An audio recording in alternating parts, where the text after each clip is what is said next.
Hey, what's up, everybody? We're officially live. Everyone should be able to see us and hear us. Team, say hello. Let's check those mics. Hello. Hello. Oh, hey. Maddie coming across a little bit ill today. Thanks for joining. So even though you're not feeling well, yeah, chat, let us know if anybody gets muted or frozen along the way. We'll get that fixed because sometimes little glitches do happen across the interwebs here. But yeah, this is our team Gutter Rats, a team of baddies. We do this weekly, our weekly Cyberpunk Red team, I should say. And yeah, this is the finale. The team is in Neo Vegas and they got quite a bit to pull off and hopefully get the hell out of there safely. I'll go over just a mini recap in a moment, but before I do that, I want to just do a couple little introductions here and then shout out to those on our Cybernation Uncensored Patreon that just continuously pour fuel on the fire because I appreciate that so fucking much. But shout out to the team here. We got Alex, who's playing Wolfman the Nomad, Matt, who's playing Leon the Lawman Nomad, Vulpus, who's playing Toymaker the Tech Nomad, Noland, who's playing Nox the Solo, and Shig, formerly Stina, now playing Ripper the Solo. And I am GM Rob Mulligan. I'm the Game Master here, and I'm the founder of Cybernation Uncensored. Make sure you follow and subscribe anywhere you see Cybernation Uncensored. We kick out a lot of content and gameplay and stuff like that. We're just about to launch the new GM Tip series and the GM Round Table. We've been getting a few episodes under the belt so we can kind of roll those out. So I'd appreciate the support in the form of a sub or a follow or something like that, just so you can tune into live here on Twitch and check out the VODs on the Cybernation Uncensored YouTube channel.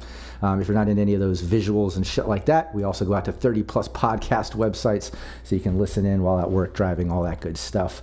So yeah, like I said, this is our team of baddies, basically doing bad stuff. Robert Tables, thanks for the gifted subs to everybody here in chat. Everyone who tuned in early gets a sub from Robert Tables. Awesome. Yay. Hell yeah. But yeah, they're basically in Neo Vegas. They've been through a lot. Check out all the VODs on the Cybernation Uncensored YouTube. Way too much to mention in a little recap, but I'll just say this. They're in Neo Vegas. They're about to go into a roller derby charity where it went from 50K up to 100K with matched funds from local corpo sponsors. And the team's trying to rip that off. They're trying to basically take the pool, the charity pool, while Shig's character Ripper is doing the roller derby match. So yeah, a lot of moving parts here. A lot of things happened in the last sessions. Like I said, we almost lost some players in the last session from some craziness that Toymaker was pulling off, but they made it through, and we're going to continue on right where we left off.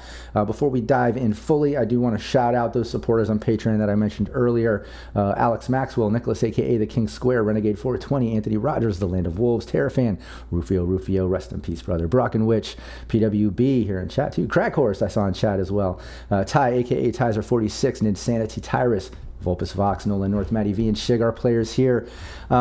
Yeah, also our industry partners and supporters here at Sirenscape, Fantasy Grounds, Loc Battle Maps, and I want to give a shout out to our Talsorian Games for not only creating this badass Cyberpunk Red tabletop role-playing game and all the Cyberpunk tabletops if you've been there since the late 80s, but also shout out to Jay Gray. We're going to be doing an interview and a little deep dive on the Night City Sourcebook next Thursday, I believe, sometime in the afternoon. I'm not sure the exact time, but we will put out some promos for that. Make sure you tune in. He'll be taking live questions about the Night City source book, and we're just going to go over all that stuff. Should be a lot of fun. But yeah, let's dive in. The team's basically left off in, I don't know, a little bit of chaos, I guess. C4 bomb went off in front of the Bellagio Hotel, or was about to go off.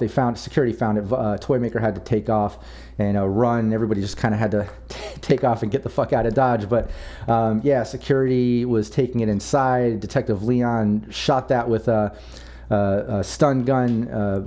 high electrical current setting off the C4. Basically, security went crazy. They all had to scramble. Toymaker jumped on Wolfman's vehicle, driving around, getting away from security.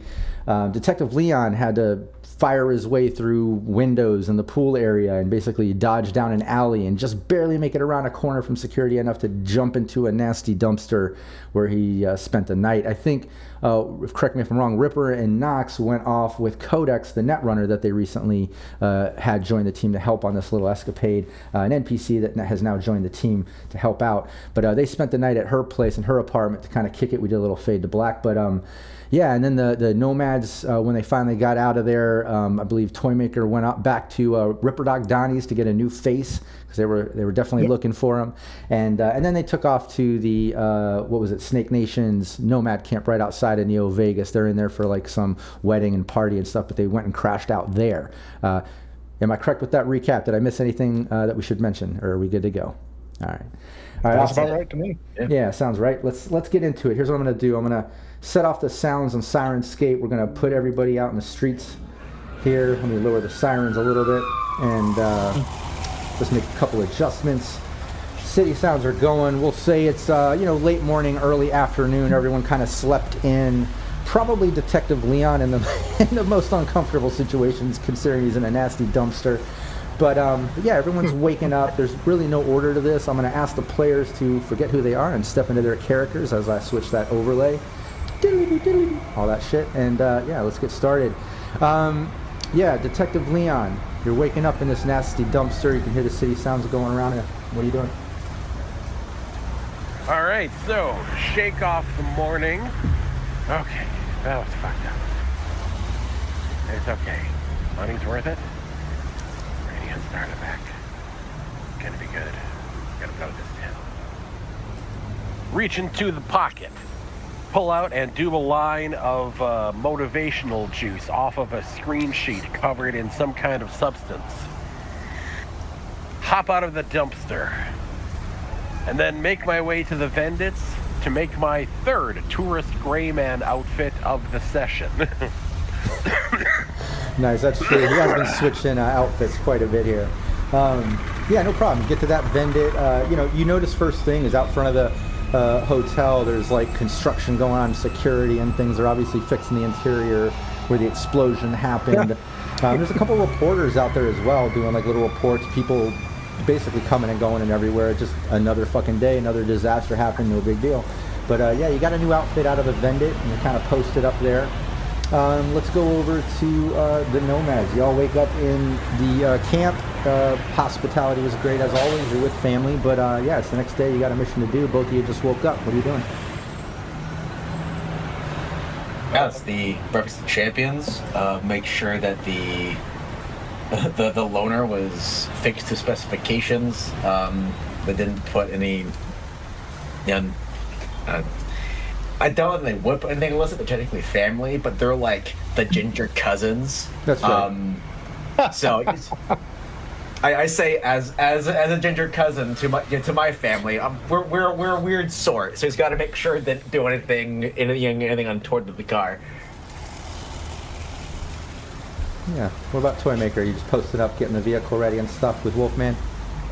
Yeah, just I'm going like from the front to the back, checking every friggin' little detail I can. Gonna see if I can get like a helix mount or something like that, Nice. or a mounted helix in the sunroof that just got made. Then the But I'm not sure how much that would cost. Yeah, the camp doesn't really have. They don't have that right now. They're in town for a special celebration, and they just they're upset that they don't have it. But they said, hey, when you get back to Night City, hit up our local camp. We can hook you up. And the other thing I want to mention too is Toymaker's got a completely new look. He did hit up Ripper Doc Donnie's. Oh, yeah. He's no longer originally he kind of had that kangaroo vibe or bunny vibe, if I'm not mistaken, and then he went to the horse makeover route for Neo Vegas, but with all the exposure and eyes on him, he has now made a new look. Why don't you describe it? Well, about 6'10", brick shit house type look, thoroughly cut. Kind of, well, I didn't get the hair really right, but it's kind of a blonde red, strawberry blonde, green eyes type situation. Just your normal average cyberpunk dude walking down around New Vegas, you know. It's weird to see stick out too much. Yeah, it's weird to see Toymaker as a normal edge runner. I'll be honest. I'm used to some serious mods and stuff, you know. But hey, you're blending in, like you said, and I think that was a smart decision. But yeah, no problem. You guys get up, you get ready. Oh, and the other thing to mention, I think the Nomads had in their possession not just the family vehicle they've been trading and stuff, but I do believe you guys modded out the SUV that Detective Leon confiscated from that family before, and kind of correct. Yeah, closed off the windows and stuff. Tried to make it look like a service vehicle. We know that Ripper is playing in the charity event. She can also bring some security, but in order to get the rest of the team in there, you're kind of made that look like you're part of the service or something with the arena. Is what, and absolutely the vehicle looks like that. So great job. Yeah. But yeah, y'all are posted up. Let's go over to Codex's apartment. Nox and Ripper, you wake up. Codex is making some breakfast. She serves up some breakfast, some real juice. She's got some good digs, you know. She's got, even though the place is kind of edge of combat zone and stuff, she obviously invests her money in food and, you know, the finer things in life to be comfortable. But yeah, y'all wake up, have some breakfast with Codex. What are y'all doing? Ripper's gonna eat like super quick. She's like, I gotta go get ready. Today's my day. I gotta go. I'll see you guys later. With the Codex, I look at Codex and, you know, seeing Ripper take off. I'm enjoying the meal that Codex has prepared, and guns are out on the table. Taking a look at the ammo count, making sure each magazine is nicely stocked up. You know, it's all the same load, all armor piercing, very heavy pistol rounds, and I look at Codex and say,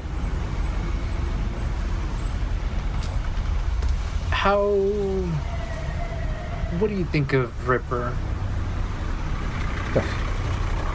I like her a lot. She's awesome. Wow, what's up? Good. I'm gonna try to keep her alive.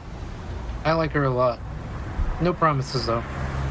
Yeah, I mean, let's keep all of us alive during this gig. But no, I agree. You know, I think out of all of us, you know, we pull off this heist, we make some cash. I think Ripper has the most potential to kind of, I don't know, advance a career out of this as well. It's like she's getting to play with the whammers, and it's kind of her jam. So like, yeah, let's do what we can to get her in that spotlight. Sounds good. And then I finish off the plate, pack up all the magazines, and I'll just put to the handgun and rifle. Just pack those up in the inside pockets of the tech upgraded jacket that I got, because I'm really excited to see how this will hold up during the fight. And then I look at Codex, nod off, and say, well, I guess I will see you later. I'll call you if I need you for anything. Yeah, no, I'm just going to get ready, and you just let me know if we're going to meet at the hotel. Well, I guess some of the guys can't meet there. Look, when you guys get cleaned up, let me know where we're meeting up before we head over to the arena. If we want, we can meet here and head in there. But yeah, hit me up. Sounds good. Awesome. And then I head out the door. Yeah, and you and Ripper obviously could go to your hotel room. You guys kind of took off when the shit hit the fan last night. So you can easily go to the hotel room, you know, change clothes, clean up, do whatever you need to do, and get ready. And that being said, let's streamline this a little bit and get us to the point. You know, the event is this evening. We know Detective Leon also is kind of obsessed with Starla Rocks. He's performing at the Stratosphere, so he's going to have to go to that event. But it's like late afternoon, and it's about time for all talent to check in and everything to kind of get ready for tonight's event at the arena. Where is everybody going to meet up to, you know, discuss a plan of approach or what you're doing before you head into the arena? Codex did offer her place if you guys needed it. But you also have the Nomad Camp. You also have local bars. It's whatever you guys want to do. I think probably Codex's place would be the most controlled environment. Yeah, it's secure, and you know that two of us know that the vibes are good. And there's nighttime Dan. Correct. Hey, Crack Horse, thanks for the gifted subs. Man, everybody's giving out some gifts today. That's awesome. Hell yeah. And it's It's a finale, so, It is. smoke 'em while you got 'em, right? Oh, and that being said, I want to mention to chat too, +2s will be very handy for tonight's mission. Not just for the mission, but I think more so for Ripper to make sure she can stand out during the roller derby match. So keep that in mind too, chat. Definitely. Yeah. But, just gobble those up like a hungry hippo. Yeah, but obviously, you all can get together over at Codex, and we'll streamline it to the late afternoon. You got to head over to the arena soon, but discuss the approach, the plan. What you guys are doing. You're all posted up, and I'll let you guys take it from here. Well, now that he's got a disturbingly human face, as Leon points over to the big nomad man, he might do pretty good as like your hired hustle. It looks good and it gets him in the arena. And plus, his face is no longer as unacceptable to you. Happy accident. I mean, he's still the same person. I feel like I got baited and switched.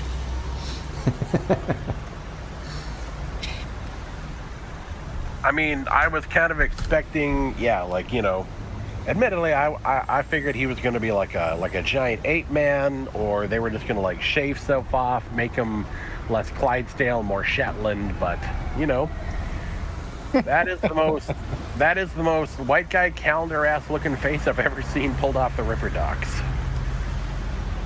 Yeah, had to go milk toast basic. At least you blend into the crowd once dispersion happens. You won't stand out. Good thinking. Very true, very true.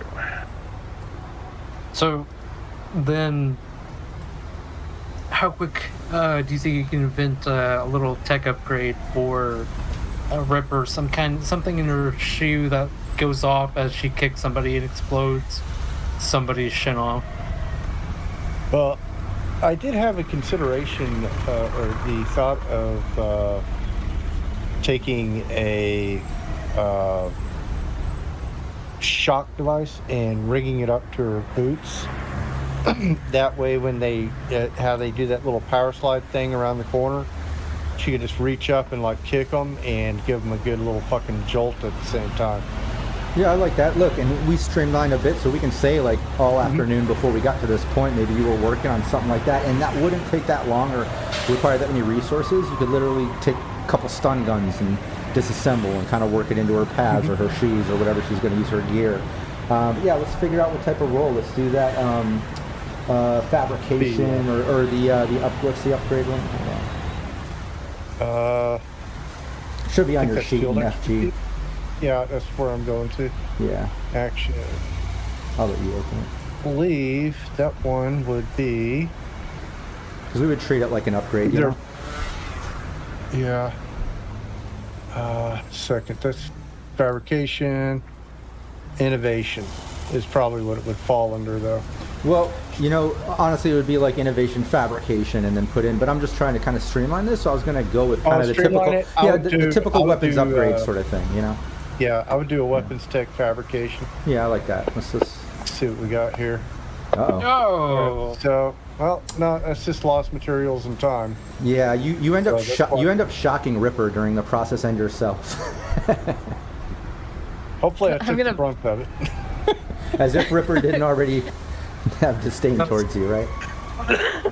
No. Hey, Once I feel that shock, I'm going to fly and fly. I'm going to punch that fucker. Okay. All right. Having scrapped the materials, Leon will just pull off his pursuit security bouncer and then pass it to toy makers, kind of like replacement parts to save time. Nice. I like that. Yeah. Let's give it a second shot. I'll allow a second shot just for the fact that Leon did have us. We got any? Yeah, he's got more gear and stuff. +2s? Yeah. We got some. I think Crackhorse and Crackhorse gave a few of them there. Yeah. Yeah, Crackhorse was fucking mag dumped and gave a -2 as well. So you got some. Yep, and I got a -2 from PWB too. I've got a couple of them for this session, so be careful. Yeah, so basically the pursuit security bouncer, it's like a Michael Jackson glove that's a stun baton and a microwaver, so you can incorporate both functionalities depending on what Ripper wants to do. Nice. one left, one right. That would work. Yeah, All well, right, I mean, so yeah.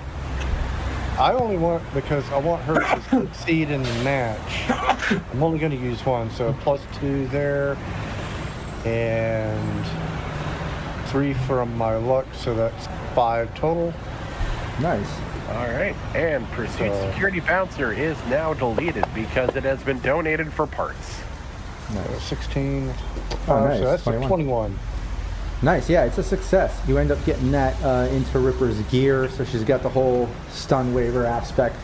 So yeah, little perks there. So now, depending on what position she's going to do on the team, she should be able to kind of, I don't know, shock and fuck people up. Maybe get a little ahead of the game during the process. But yeah, it works.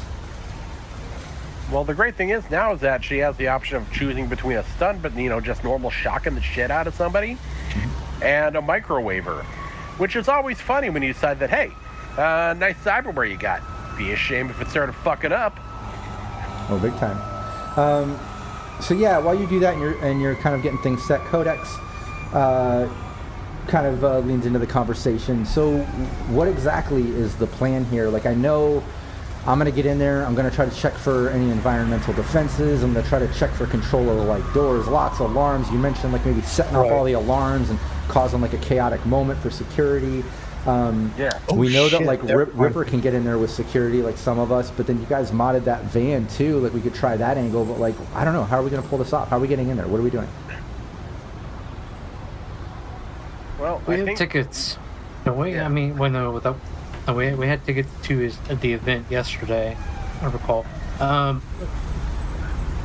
We could play security angle. I mean, the event, like, 4 people for security, 5 as a net runner. You're a runner with the van. That makes sense. The only thing is getting Ripper in. She's already in. She'll play probably towards the halftime of the game, and then that's when shit goes loose. Ripper, however you want to approach that and destroy people.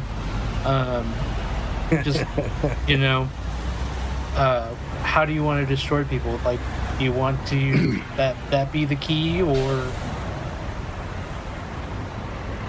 do you just want to play?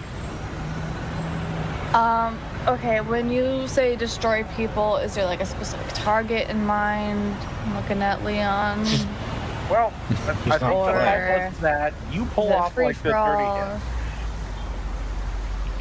All right. Now that the idea powder is in my brain, I think it was Ripper pulls off the craziest, dirtiest hit that's ever been done in roller history. Crowd goes nuts. Everyone's hyped. That's the sign. Codex sets off every alarm in the building, from a fire alarm to a kid shitting in the ball pit to a cyber psycho was collecting torsos at the buffet. Everyone freaks out. Chaos, that's when we bum rush the security guys holding the vault. Ripper, your target is anybody who gets in your way while you're playing this Okay. game. Anybody who is They don't look as good as you, they're a target. And that's everybody. Okay, so here's the thing. I don't need to do any like dirty ass hit to get attention. Okay, I have my own thing to do. I mean, if you need like a sign for when shit goes loose, I mean, like you'll see. But I don't Okay. need any dirty hits. Okay, so it'll be fucking cool, but we'll know it when we see it. That's when we hit the alarm and we just start bum rushing everything. Point of order. Yeah. Wouldn't it be more attention grabbing for the up and comer, the wild card in this whole hullabaloo to go after one of like the big established names? One, that's gonna look good for you. It's gonna make you look, hungry and ballsy and wanting to do what you got to do, and the crowd will eat it up, and that's going to be about as loud as any bomb we plant. Kind of like when Tyson No, did the I think it's boxing gonna be scene. better if I actually show my skill rather than playing dirty and like injuring one of my top players. Okay, so you're going to do something cool. When you do whatever the cool thing is, that's when we know it's the signal. Codex. Yeah. Yeah, Codex nods. Okay, I can do that. I can set off everything as soon as we see Ripper kind of do something awesome, and I'll make the distraction. But how are we getting in? I mean, Ripper can get in with a couple security guards. Who's playing security? Who's trying to roll in a service van pretending to like work the event? Like obviously we're gonna have to probably like persuade them a bit that we're like working the event, but whoever's security will obviously just get to walk right in with Ripper. So like who's part of like the persuasion, hey, we're working the event team, and who's part of the like just get in with Ripper as security? What are we doing? Well, you know, Codex, you and I need to get in with Ripper. I represent Ripper, your systems. So you and I, definitely security coming in with Ripper.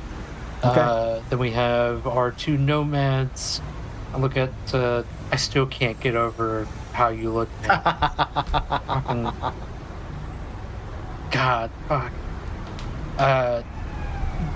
You and Wolfman, you two, I need you to set up the bombs. The 3 remaining C4 explosives that we have need to be placed outside on the buildings, either thrown in a bag in a car, you know, like basically you brick meets window, essentially. So that C4 is ready to go and explode when all the shit goes off on a timer, and then the only problem is on a timer if we don't know exactly when Ripper's gonna pull her moment of awesome. So the timer is less optimal. You're probably just better with doing like manual radio detonation.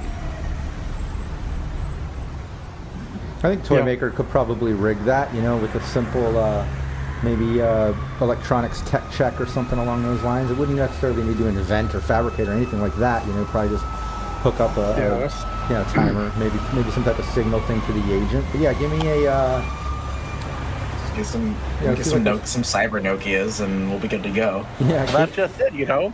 A burner phone and some generously donated VCR parts from Codex, and we got detonators. I like it. Yeah, Toymaker, give me that electronics. Let's do a cybertech electronics tech check. Oh, I see a crit success here. That's a good one. Nice. That was almost a perfect roll. That was. What a way to start us off. So look, Toymaker, however you want it set up on a timer, remote, agents, whatever, like you're in complete control over these. So how do you set it up? Well, my first question is, I do need to ask, how many in this team are equipped with a descrambler? Oh man, good question. Nope. No. 1, 2. I scramble by, you know, going fast. Yeah. Well, my plan is I've got 4 descramblers on. Okay. Good. Everybody, that's going to leave us one short though, unless we can get one for another person. I've got 4 of them. I've got 1 internal, but I've got 4 regular scrambler descramblers. So what my idea is, as soon as that time hits, when I'm given the word, immediately everybody turns on their scramblers at the same time, and I'm going to detonate the bombs at the same time. So they're going to lose comms immediately as soon as those bombs go off. So with Codex taking all the communications and setting off all the alarms, and then no radio communications on top of that, it's going to be sheer fucking chaos. All right, Codex gets 1. But real quick, you had 4 descramblers. Did you purchase those before, like as part of your gearing up or something before we started playing? Because I don't remember you buying those. That's part of my gear up. Oh, okay. As part of the gear up. And you had 4 of them? Okay. Yes. What was that, That's all I Radios. have, though. Scramblers go both ways. I mean, no radio communications for them means no radio communication for us. Unless you have the 2 scrambler on it. That's what I'm saying. I mean, you can scramble communications, lock down. Do you have a combo communications around you? Yeah, that's what they are. Just double checking Unless gear. I misread it. But let me check that. Yeah. Check the box. Check the box, Yeah. man. Yeah. But either way, if you gives have us 4 a of nice them, secure covenant. what was that, Detective Van? It gives us a nice secure covenant. Basically, we're going to be like Imperial Death Troopers. Anyone listening in is just going to hear scrambled, garbled nonsense. Yeah. My best guess might be Wolfman goes without, just because him and Toymaker we'll will be be like, if they'll be together. I'm thinking that I could take the van into the back because I look the most normal and just look like a tradesman. Mm-hmm. You know, I'm here to go kill the cockroaches. Yeah, I like that. Pretty I think that's sure smart. with You that know, knowledge up, Toymaker, Wolfman can kind of share the same. You know, one of them can have the descrambler, the other one can kind of stay off the comms, and they communicate with each other since they're together. And then Nox, Ripper, and Leon can have the other 3, so then you all can communicate without people being able to tune in. But yeah, I like that. What was that, Toymaker? I forgot to deduct money from last session, so I'm taking it out. What was the money Okay. taken for? What? My makeover. Oh, yeah, and you won a bunch of money too. That's how it all kind of started. You were getting kicked out of the casino like they normally do when you hit the jackpot. That's right. And then he used the money to buy a distressingly normal face. a normal face. He had to. But okay. No, I like the plan. Codex leans in like, hey, I like the plan. So me, Nox, security for Ripper. The rest of you acting like service to the event and meet up inside. You're gonna place some bombs around. I'll set off all the alarms when you guys tell me. I just need time to get into the system. Obviously, deal with any black ice and things like that to get control. Yeah, I like the plan. Anything else we should go over?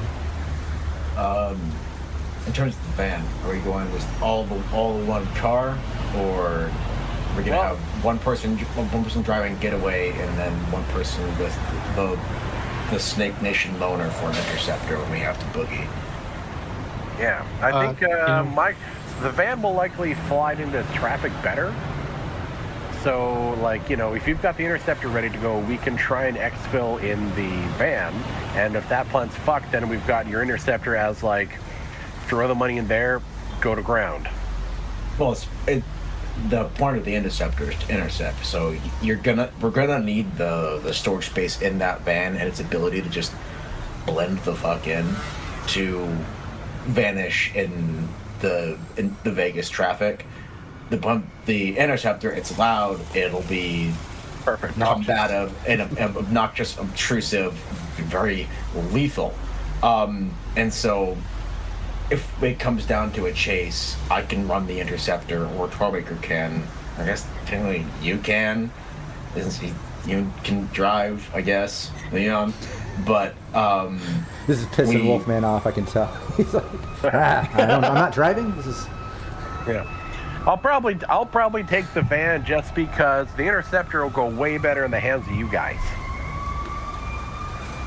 We've got plenty of people that can drive, as making sure that if we're doing Rogue One, Rogue 2 kind of flight pattern here, or we're banking everything on everything going without a hitch. I mean, what could go wrong, right, guys? You hear that? You can hear the dried knuckles in the monkey's paw curling. Well, you know, that's like, just like Nox knew in a former life, every plan works until you meet the enemy, you know. You think you got the raid perfectly planned out, and the next thing you know, the 5-year-old jumps out of the balcony, and then you gotta plant a gun on the 5-year-old, and things like that's how it goes. That sounds oddly specific. You do that before? I'm now concerned as well. Now the thing is that when you plant a gun on a 5-year-old, it's gotta be like a small, like 38, 9mm range. No one will believe a 5-year-old with Kodak interrupts. Hey, guys, it's about time. We should probably get going over there. If I'm not mistaken, the talent needs to be checking in and all that. Like, we should get over there. Yeah, let's move. Yeah, and I need my mind to be clear, and you guys are not helping. I'm sure Leon's got something to help clear your mind. No. You mean good vibe powder? No. I think I'm good. Yeah, and you guys can get in the vehicle and kind of head over. We can say that Wolfman, Toymaker, Leon get into the kind of fake service van that you've made. Nox, Ripper, and Kodak. How are you guys going to get there? You guys getting a cab? Do any of you have drive skills? You could take the Nomad vehicle from Wolfman if he lets you borrow it. I have drive. I have land vehicle drive because I'm nice. Pretty cool like that. Well, it sounds like you got a little begging to do to Wolfman. You got to do a little convincing. I don't know if there's going to be a contested role or not, but it's up to Wolfman. I don't got to do no begging to Wolfman. If anything... Go ahead. Say the sentence. I'll be... Wolfman, I mean, you know this. I mean, you know what's up. So that then the one who knows how to drive drives, you know? Well, exactly. That's why I'm driving. Okay. Drive. I mean, the keys. Trust the keys. It's easy, man. Driving's easy. Mm-hmm. It's not that hard. I'm not gonna get shot yet. I'll leave that to you. Combat driving's you. I'm just gonna look out from under the hood and just kind of glance over at Wolfman and then back over at Nox and go, nope, not getting involved. There's some truth in that with Nox. It seems like driving to the event seems easy. It's probably driving away that's going to be a little more sketchy. But yeah, we'll get there. Everyone's heading over to the arena. As you're approaching the arena, the first thing you notice is, like I said, there's kind of like a 2-level entrance sort of thing. Around back is the bottom level where all talent seems to be pulling in. There's a security gate. There's a security guard. You can see beyond there like different vehicles with probably from the talent. There's also a bunch of service vehicles back there. You see vans very similar to the one that you guys rigged up. Around front in the upper level, you can see the front gates. You see a bunch of, like just normal, everyday sort of generic security out there. Sort of like local PD style. You also see a big crowd gathered around front, like there's already a line of people waiting to get in, fans of the Whammers and such in a charity event like this. It's getting early. It's about early evening, late afternoon now, and you also see a bunch of protesters out there. You know that there's a bunch of protesters because of them kind of leveling the land for the arena recently when they put this arena up. But yeah, that's what you see. You kind of pull up to the back gate. We'll say Nox, Ripper, and Codex easily in. Ripper's already on the roster. All that security just checks Ripper's credentials or whatever. She's got everything thanks to Codex, and you guys get right in the back and kind of park off to the side. You can see the entrances to get in. But before we get to that point, we have Wolfman, Leon, and Toymaker pulling up in the service van. Yeah, you pull up to the guard gate. The guard just leans out of the booth and like, yeah, who are you with? Yeah, we're with Acme Emergency Plumbing. People have been doing cocaine all week. Everything's backed up. They get it out. Tubes are backed up. Things are going to start leaking on the carpet if we don't get this job started soon. Oh, yeah, I don't see you on any of the records. With this, you say an emergency. What? When did this call come in? So we get the service call, comes in at about 1:15, whatever the fucking hour ago was. They're trying to keep it on the down low because they got all these roller celebrities going on. And they don't want anybody knowing that there's poop water leaking all over the charity money right now. Oh, so we got to keep this on the hush-hush. Give me that persuasion, detective. All right, sounds like a great time for me to dump half of my luck into this persuasion check because that's what luck is for. It's meant to be used. And if you're trying to get a guy to believe that, you're here for an emergency clandestine plumbing service, 25. Ooh, nice. Yeah, okay. Shit water on charity funds. Yeah, I don't need any. Go ahead. You're good. Lifts up the gate thing. You get right in. Pull in and park next to the other service vans. In the back here, you can see there's a couple like garage doors, like lift up style, like where like maybe things would get offloaded if anybody needs to do deliveries, things like that. And then there's a couple doors a little further down. There's like a service door right next to those big garage doors. And then a little further down, you can see an entrance, and that's probably talent. But yeah, all of you are in the back now, obviously in your separate vehicles and such. But yeah, Nox and Ripper, what are y'all doing? Codex is just going to follow along until she's needed, but I'll let you guys take it from there. let's go get you checked in, Ripper and Codex. I don't have to tell you to keep it on the down low, right? Just follow our lead and keep it chill. Yep. Yeah, and you get right in. Like I And- said, Ripper's on all the credentials. He's got all the credentials. You're getting right in. What was that, Knox? Just out of curiosity, Codex, how good are you with a gun? I could shoot one. It's not really my specialty. I don't even own one. Okay, keep your head down when shit's the hit fan. When shit hits the fan, keep your head down, because fortunately Ripper likes you, and I like you, so you're in my little good book. Okay, you got Keep your it. head down.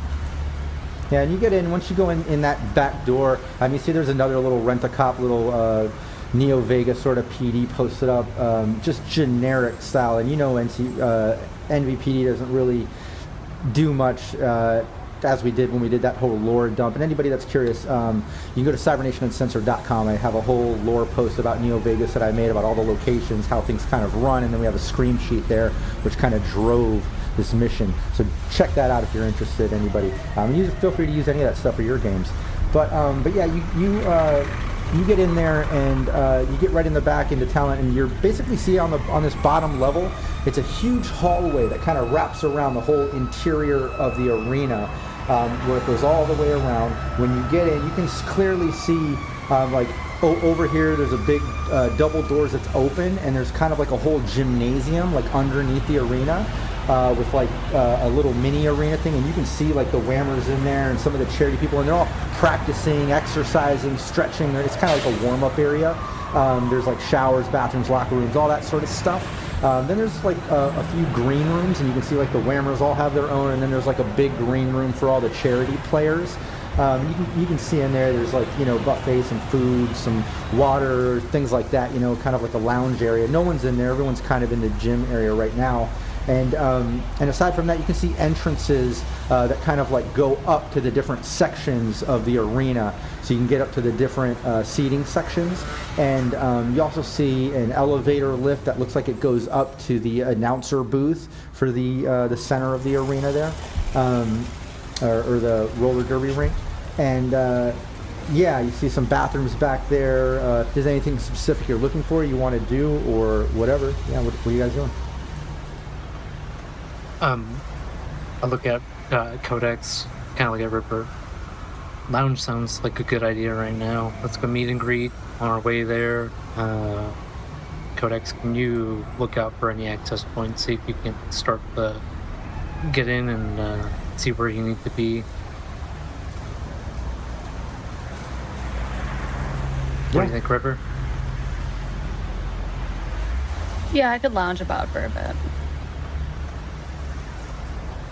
Cool. And then kind of just begin to I put my hands on Ripper's shoulders, kind of begin to massage and be like, let's go this way. Let's head to the lounge. Look, I'm representing you, and I have a lot of money rolling on this investment. Oh, really? Yeah, literally rolling in this investment. Okay, fine. Yeah, you pass this sort of gymnasium arena thing. You can see all the players kind of warming up, stretching, exercising, doing practice runs around the little mini arena. And there, you pass that, you get to the green room, the big sort of charity player green room. It's just kind of a big open room, bunch of tables, chairs, couches, aligning. Like I said, a little buffet table, waters, juices, things like that. It's nice, controlled environment. You can easily lounge out on some couches and kind of kill a little bit of time. While you do that, like you said, Kodak kind of does a little scan. She says, okay, I'm not seeing any systems down here, but I can tell there's a couple systems upstairs. So maybe I can go scope that out when we're ready. But yeah, a couple systems up there. That's all I'm seeing. Okay. Ripper? Yeah. You good if I leave you alone for a few seconds? Yeah, I'm fine. Okay.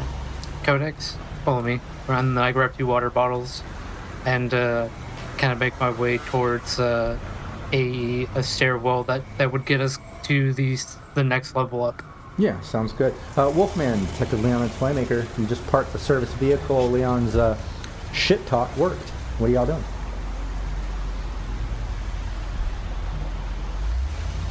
It's more or less like wait, yeah. You need to unmute yourself. Who? Detective Leon. I think you're muted there, buddy. Yeah. You guys got to plant the bombs. We still can't hear anything. Oh, Okay. Apparently, I was on double mute because I'm really trying not to blow out The everyone's mute gods were ears. eased. Yeah, a 2 for 1. You know, like mute god ritual. Mute God and Demigod, from what I hear. praised. Yeah. I can't help it. I have some loud ass nieces, but yeah. The great thing about being the tradesman, it's the perfect time for us to just like walk around the joint, surreptitiously plant an explosive device. We're That's fixing it. You know, we're fixing a toilet. Maybe a toilet is one of the things that explodes. Leveling up the cherry bombs and the shitter from high school. Yep. Exactly. Except in this one, it's going to be like a half kilo of C4 in the Yeah. toilet tank. Little- And here's just little bigger. hoping nobody's. And here's just hoping nobody's on it when it's go time. Or is. I mean, we don't care. Now I need a mini camera, just in case. Yeah, and you Let's get get to getting. Yeah, you get in there. You're just as described. You see the whole bottom level that kind of goes around. There's the big practice room, the green room, some bathrooms, a bunch of individual Whammer green rooms, and then you have stairwells going up to each section, kind of taking you up. There's an elevator that goes to the announcing booth. And that kind of takes you up to the top arena area, whatever's up there. But you have options. What do you want to do? Where are you going? All right. How many explosive devices do we have again? 3 left. Yeah. All right. If possible, I wouldn't mind maybe pulling a little tactics action and just trying to think in terms of where they're placed, what's going to create the most panic. Absolutely. Yeah. Give me a tactics. I like that. Cool. And just redacted to avoid real-world spiciness, I don't care about collateral damage. So if we think it's going to be a good idea to put it into the the middle of a slot containers, I'm fine with that. Yeah. Yeah. 11, average-ish roll. We'll Yeah, see. just kind of average. You're nothing's really clicking to be exact, that you're confident with. But you do feel that if you place some down here, it might be a bit of structural damage. That might be a bit too much. You don't want to collapse the arena while you're in there. You want to try to jack this charity money, right? Yeah, you can see that. We're on the upper level would probably be best. That's where all the people are. That's where the charity funds are. That's where everything's going down. You're not sure exactly what's up there, but with that tactics roll, nothing's really clicking. But probably up there somewhere. We find the junk the building's breaker junction box. Ah, yes. You know what that would Where's be? the mechanical? I need the mechanical room. Is there a map up on the wall? You like the fire escape map that may show the mechanical room of this building? Yeah, give me a luck check. Give me a D10. Oh dear God, no, I ain't getting past that. I'll tell you that right now. Nope. No, yeah, you're not finding one right here. But yeah, there's stairwells and stuff to get up there and kind of look around if you guys want to head up there. Oh yeah. Yeah, we can take part Yeah. 1. Let's take an upper decker, and then I'll see if I can try and find someone who works here to try and schmooze them, because that idea for the mechanical room is a top shelf idea. Nice, yeah. You make your way up there to the top level, back over to Nocton Codex. You kind of make your way up the stairwell, and as you get up there, you can see it's kind of like a mirror image of what's down here. There's a whole outer sort of ring, right, that goes around the ring. As you kind of casually walk around to just kind of check out the area, you can see entrances into the arena around this area, going into each seating section. As you look in there, you see the arena, you can see the announcer's booth, kind of where that elevator ends up. You can see when you get around to the front, a huge open lobby. Hold on, let me bring my notes here, and I have a little image I'm going to bring up for fun when we'll get to the battle map overlay, just for some aesthetics and such. We're not going to be so technical on distance or actually use the roller derby rules. We kind of talked about that off chat. So anybody in chat, just so you know, there are DLC stuff from RTG that covers actual roller derby gameplay. We're not going to dive into that and spend too much time. We're going to streamline a little bit with some athletic sprawling, depending on the position Ripper takes. But yeah, you kind of make your way up there, and you can see, a whole outer ring. You can see, you also see that, which is kind of weird. There's a sort of truck. You can see like the front of a truck, like maybe like a flatbed or 16-wheeler style truck, right? And it looks like it's coming out of the wall, like on the interior, facing outward of this outer hallway. And opposite of that is a garage door that opens up. And that's to the upper level, but kind of out back or to the side. But when you pass that, you see there's your driver just posted up in the truck, just sitting there. And the truck just kind of meshes into the wall, like it's almost flush to the wall, which is pretty interesting. And then there's like one of those generic sort of rent-a-cop, Neo-Vegas PD guys kind of posted up by that big garage door, just leaning up against there, fucking around on his agent. When you walk by, they just nod. You guys make your way around. You see a big open lobby. In the big open lobby, you can see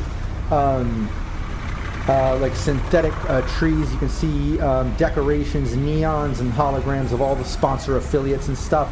On the side, you can see a bar, some standing tables for like mingling and food and drinks, and you can see some people over there, like whether they're part of the charity stuff, maybe a couple whammers, just kind of hanging out. You also can see that there's another side room next to that, like kind of offset of that bar area, because it's kind of like, imagine a big open lobby. Over here is kind of that open bar stuff, and then right over here it opens up into a sort of big display room, a side room, and it's showing the charity money case. You see these sort of like neon like almost like person-sized bonsais or mini trees all glowing, kind of aligning the walls, very decorated. And but you see a big case, looks like a glass case, bulletproof, can't tell, but big glass case of some type. And it's sitting on what looks like a big table with like a black curtain hanging over it, and it's just backed up against the wall, just right against the wall. And that, like, the pool's gotten up to 100K. Typically you could fit that into like a briefcase, but in this case they have it like in single eddies, and they're kind of like in sheets all laid out, like in display in this big case to try to make it look really elaborate and fun. And then you see a sign there that says feel free to take selfies. And then you see security. You can see two, they look like high-end security too. Two guys kind of posted up next to the big case. They've got kind of like chrome tops. This is how we'll kind of separate so you can know who's who. But they kind of have these chrome heads. And then there's two other guys, and they look like they have big kind of like neon mohawks. So there's 4 security kind of posted up right around the cash box. But things haven't really kicked off. They look pretty casual. They're just leaning up against the case. A couple of them are talking to each other and such. And then, yeah, that's kind of what you see making your way around. Anything in particular that you want to check on or figure out or look at, or anywhere you want to go? Can I do a perception check to see camera angles currently and number of viable exits? Sure. Yeah. Give me your perception.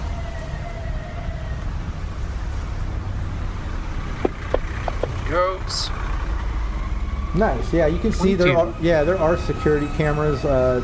Typically they're hidden. You pinpoint them. There's a few. They're around the hallway. They're in each of the rooms, kind of posted up. You can tell it's well covered. Yeah. And with that check too, I mean, you also see. Let's see here. Just in this main front area, kind of where the couch is in that front lobby, you see. Oh yeah, there's big glowing bonsai sculptures, holographic ads. You see a turret drop down. You can see, you know the style. You know those turret drop down panels. There's one in the ceiling. Must be an environmental defense sort of thing. You also can tell that the floor is all Tanglefoot flooring. Like, you clearly see the design set into that sort of synth carpet shit and tile. You know that's Tanglefoot flooring. Excellent. Quick message over to the crew. Security is very interesting. Set up for really, really, really set up to our advantage. And tell me more. Tanglefoot flooring, and turret up top, cameras, typical stuff. I'll have more information once I get Codex in.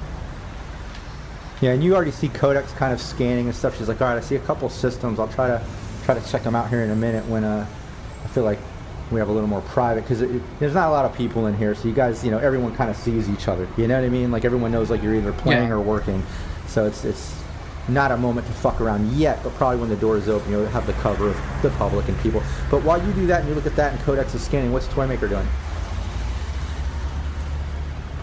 I'm still looking for the mechanical room, PW. She's not in the system, so she couldn't tell me map-wise anyway. Right. Yeah. Give me a perception. And trying to look like a worker, basically. Perception. And then while you do that, Ripper, you're in a lounge room, kind of like relaxing and stuff. You kill a little bit of time to relax. What was her name? Orion Vale walks in. She's, oh shit, Ripper, what's up? Lounging out? You gonna come practice or just kind of lounge out? Yeah, I'll come practice in a minute. I'm just waiting on someone. Okay, cool. I'm gonna get back in there. That was one of the other charity players, the one that you met at the dinner the night before. Yeah, she goes back in. She just comes in, kind of grabs a water, maybe a little snack, goes back to the practice room and stuff. And Wolfman and Leon, as you make your way up, you see Toymaker kind of like scouting out and looking. What are you two doing while he's kind of checking for that? Basically, just see if I can find like either like a janitor or like somebody who works here and be like, hey bud, I need a little help with you on a quiet situation. Yeah, what's up? So look, we're here to discreetly deal with a code 47.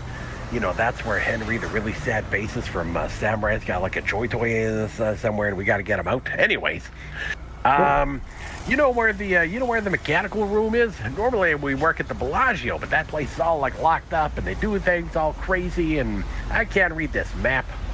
I think access to the mechanical room is down in the practice room, but it's like under the arena down there. If you're trying to get with the tech team, they're probably down there. If there's a problem, they're probably working on it, but yeah, that's down there. I gotta get back to work. He goes back cleaning. Sounds good, bud. Thanks. Nobody tells me fucking shit here. Yeah, and Toymaker, you don't see anything up there. Not only don't you see it, but obviously Leon explains like, "Hey, I found this out." But with that perception, you're not finding much. Wolfman, what are you doing while the team's kind of looking around and checking for things? I mean, I guess try and get a better handle on what we're dealing with, like opposition with security. I don't know if that would be human perception or tactics. I think give me deduction. Deduction. Yeah, let's do something like that for fun. I know that not a good sign. I don't even know where the fuck that is. Oh no. That's not a good sign. You're like, I don't think I picked it. That's what you picked the right skill, Rob. Yep. God, there's so many. I love skill-based games. I'll have to find. Oh, deduction. One. It's under education. There it is. There we go. And I got a base of 4. I got this. I'll be fine. I'll build different. Yeah. Ooh. Yeah, 10. Yeah, I know everything. Well, it's average. It's enough to do this. Look, you can connect a couple dots. High-end security is definitely around the cache. They're going to be a fucking problem. They're not going to be an easy pushover. The rest of security you see around, like the couple guys that went out the front door and came back in, the one out by that driver, and even the driver, they just look like low-end security, probably easy to fuck up and take over if they don't run or whatever during the chaos you guys are kind of planning. The other thing with that deduction, it was only going to take an average sort of thing to figure out, but you can kind of see that that truck that you saw kind of meshed into the wall up there on the outside ring of the upper level kind of aligns with where that cash box is sitting on the other side of that wall in that big lobby area. So it's almost like that charity pool is sitting on that thing on the back of a flat end truck that's been backed up and meshed into that wall that's in front of that drop garage leading out. So that's maybe how they back that in and how they get it out or whatnot, but you can at least tell that. Yeah. Is the guy pushed up next to the front of the truck, does he appear to be security or the driver? Well, on the outer ring by where it is, there's a driver sitting in the driver's seat, and then there's that generic cop kind of by the big garage door in front of it that leads out. You saw that when you were walking the outer ring before you got on the inside to see the back of the truck with the big case of money. But those two just look like, generic security. One's probably a driver, the other one's security. The real security to worry about are those 4 guys by the actual case on the inside, yeah. Wolfman's gonna approach the engine part of the cab part of the truck. And just take out peck of your hair once. Just are they gonna bill you for a smoke break? Huh? A smoke? You need smoke? I've got the smokes if you've got the light, but all the lights and sounds all the lights and sounds in there, man, fucking drive me up the wall. Yeah, he hops out. It didn't take a lot. He's like, free smoke, man. Oh fuck, real nicotine too. Shit. It's the robotic music and equally fake people. Ugh. This is a modern art. What's this whole number? He's hands out the smokes and seeing if he can get a bit of get him to leak a lowdown on what if it's can just be driven away with the money intact or what. Yeah, give me conversation. You can get a +1 on that for picking the guy up with a smoke. All right. He's receptive. Nice. 15. Yeah. Man, I've just hired driver. Typically, I nomad my shit, But they hired me for driving. Real security's kind of watching it. They've been coming back here sometimes. But yeah, I mean, back it in, hang out, and let them do the whole charity thing. They're gonna play, raising the money for the kids, whatever. Then I got to take it out of here, take it back to the vault, and I guess that's where they're going to distribute the money or whatever after the event. But yeah, I'm told sit tight until it's time to drive it back to the vault. You said nomad? Which nation? Aldecaldos. Why? Oh, I'm Snake Nation myself. Oh, no shit. Yeah, born and raised inside. Well, from seed to sprout. But yeah, that's Good to see people, folks of our kind just, out and about doing the rounds. Yeah, man, side cash, you know how it is. Driving job's easy for us, so yeah. I'm driving around some fucking plumber who looks like he clogs up the shitter as much as he fixes it. But, it's like you said, gigs you gotta take. Yeah. Just, sit there and, kick it with the security and the driver there. Because I found a potential artery to exploit, and I'm going to perch there with the rent-a-cop and the Aldecaldo until we have to go loud, and then I'm going to maybe steal the flatbed. Nice. Yeah, no, it works, man. You hooked him up with the smoke. You got the conversation going. You had a decent roll. You kind of hit it right. You kind of connected on the nomad thing. Dude's cool. He's just chilling out. Just shooting the shit with you and stuff. Maybe bust out a deck of cards to kill some time. The rent-a-cop guy just leaned up against the garage. He's kind of ignoring you guys. You can tell he's just supposed to sit there, open and close the gate. But yeah, you do that. Over to Knox and Codex. Codex again. She's like, I think when the doors open and people come in, I'll hop in one of these systems and see what we're looking at. But you kind of fill her in. She knows there's environmental defenses and shit. She knows there's 2 systems, so she's just sitting tight until doors open and stuff. Anything in particular Knox wants to do? We can also. I'm going to go through everyone to see if there's anything else anyone wants to do. Otherwise, we're going to streamline to the opening of the doors. But Knox, anything? I want to walk over to the neon mohawk chrome domes and get a good look at them up close and personal, since hostilities haven't started yet. Yeah, I tell perception. Codex, hey Codex, head back over to the Ripper, and I'll meet you there in 2. And here goes that perception. Okay. Yeah, she heads down. 15. Nice. Yeah, that's enough to see. You don't see if there's anything concealed and shit like that. They've got their armor on and stuff, and they've got thick, tactic jackets and shit. They definitely look like high-end security. maybe they've got some things, that you don't see. But what you do see is the two Mohawk guys, they've got Kendachi Mono 3s strapped to their back, and those styles because those got the handprint, sort of electronic thing. Those ignore any SP less than 11, pretty hefty blades. Then you can see that those two steel dome sort of guys, they've got shotguns strapped to their backs, and all of them are real casual right now. Doors aren't open, so they're not even holding their weapons or anything. They're just lounging out, kind of talking to each other. They don't even notice that you're kind of like walking by and checking them out. But that's what you notice. Two Mohawks have Kendachi Mono 3 blades, and then the two steel dome guys have shotguns. Hey, Awesome. thanks for the sub. I messaged the crew. Oh, thank you. Messaged the crew. Oh, hey, your shit hits the fan. Don't get sliced. You're gonna eat it if you get sliced. I suggest anybody who has range and is a good shot, probably take out their limbs, arms first, preferably, and then I'll make it back over to Ripper. Hey, I love that name too, by the way. Thanks for the sub, Furious George. I like that. Furious George, the freedom. Yeah, I like it. But yeah, you do that. You check it out. You can make your way back down. Codex is down there with Ripper. You both enter the room. Ripper, you see Codex and Nox enter. Codex just looks at you and says, still lounging? You going to practice or lounge, or what should we do now? I mean, they're about to open the doors. Yeah, I was gonna go practice. I was just waiting to make sure you guys are good. Okay. Yeah, You should get some practice. Get warmed up. Yeah, Codex goes over and kind of posts up on a couch.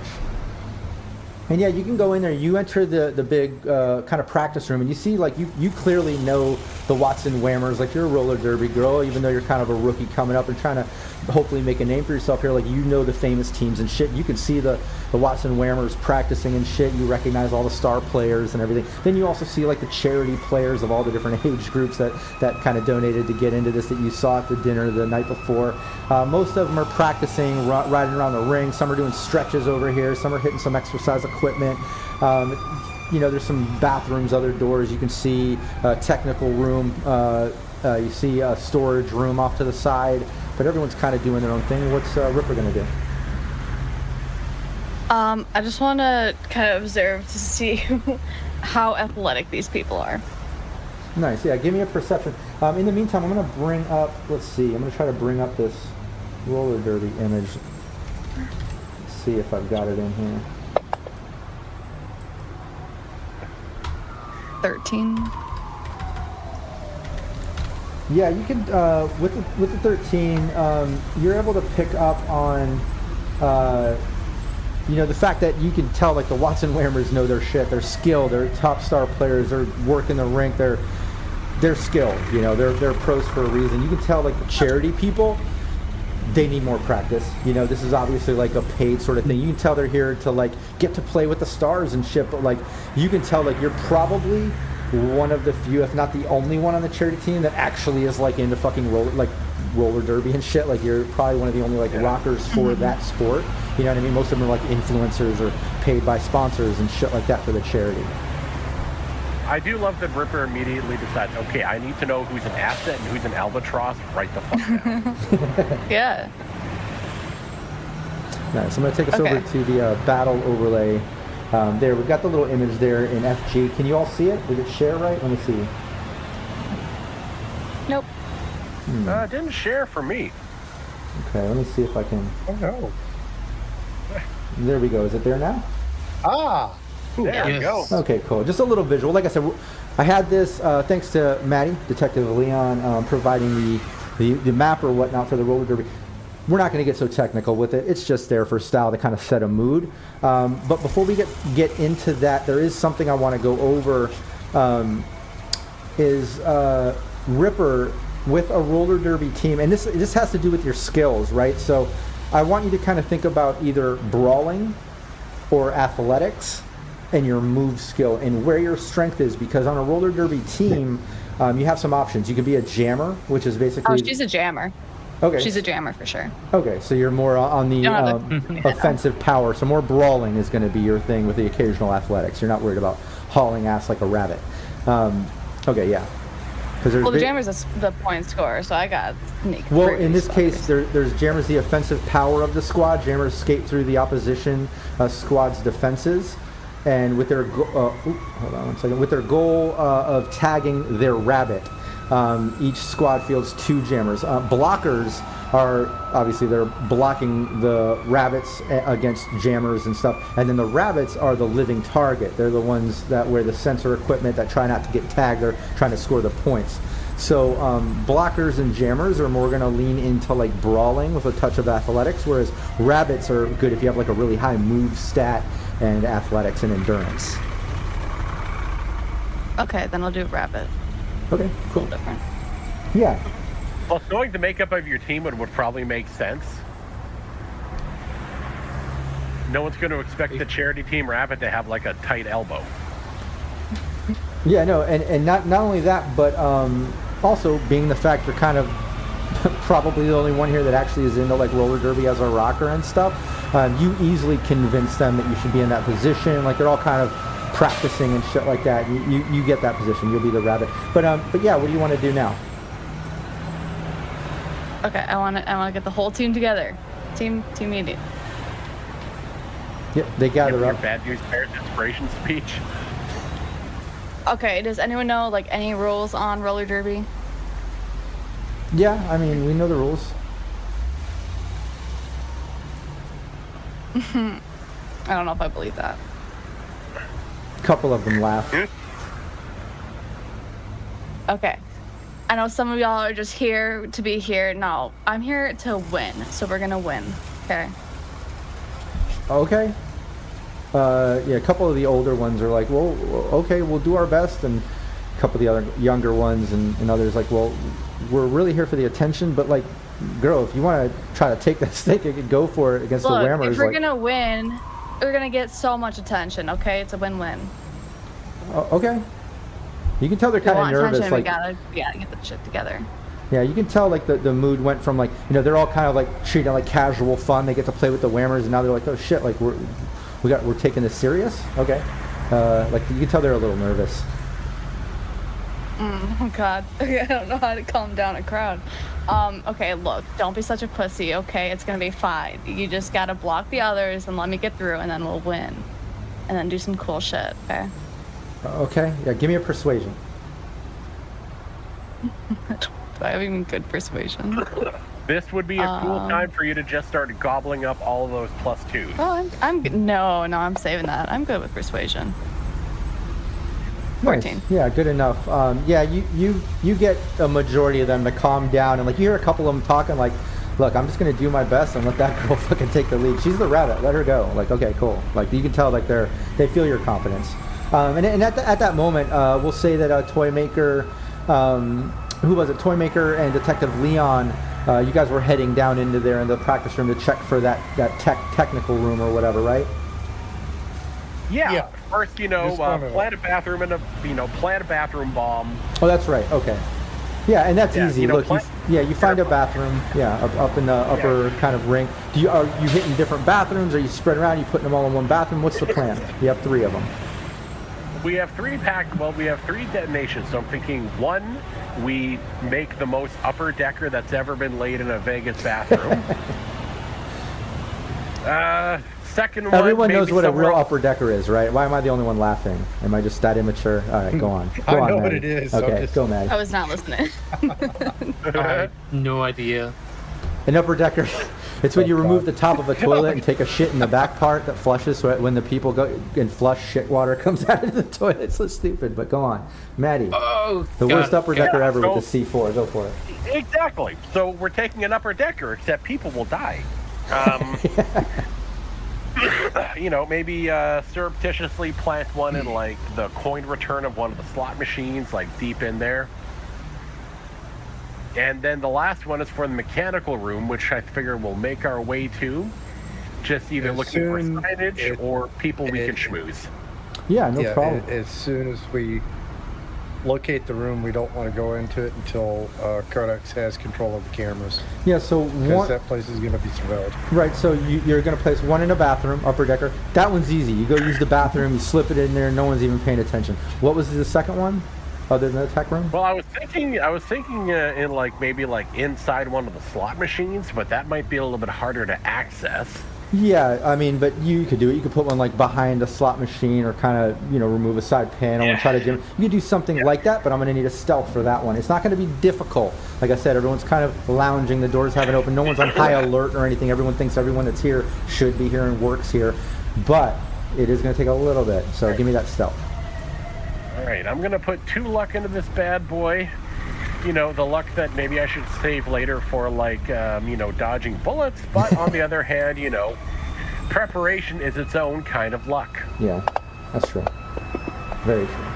All right, that'll be an 18. Nice. It'll look like I'm supposed to be here. Yeah, you pull it off, and there's a row of slot machines up in the front lobby. You're able to put one there, and your choice. You can put it in one of the slot machines that's around the bar, or around like kind of the front main entrances. Which way are you going with it? We'll go for the front main entrances, just to kind of like get that nice hit of like peak panic. Sounds good. I think it's a good choice. And like, hey there, Joe. As I look at like Toymaker, pass me the money cartridge. I would assume you had already put on you. Yeah, true. Just like, oh, look at this. Oh man, people are gonna win all this money. It's gonna be great. I love being a casino worker who's absolutely allowed to be here. Look at me doing normal work things like a worker. Yeah, you put it all in there. Really getting on. Yeah, and then you make your way down and into the practice room just in time to see Ripper kind of give that motivational speech as you enter in there. And it's as described earlier, and off to the side you do see a technical room. You see a door that says employee in tech. And yeah, you make your way down there, and I think like Toymaker said, you're going to kind of post up in the practice room and kind of wait for front doors to open, wait for Codex to kind of get access to the cameras. I thought that was a smart decision on Toymaker's part, but you can do that. You get in there and post up. Wolfman's kind of smoothing security by the vehicle. What's Knox doing? So, now that we have done what we're doing, I'm gonna take a little breather, get some water, get message to the entire crew, kind of message Wolfman in particular, since I haven't heard from him in a while. Like, hey, what do you got on your end over there? I'm just in the middle of like playing cards now. Hold on.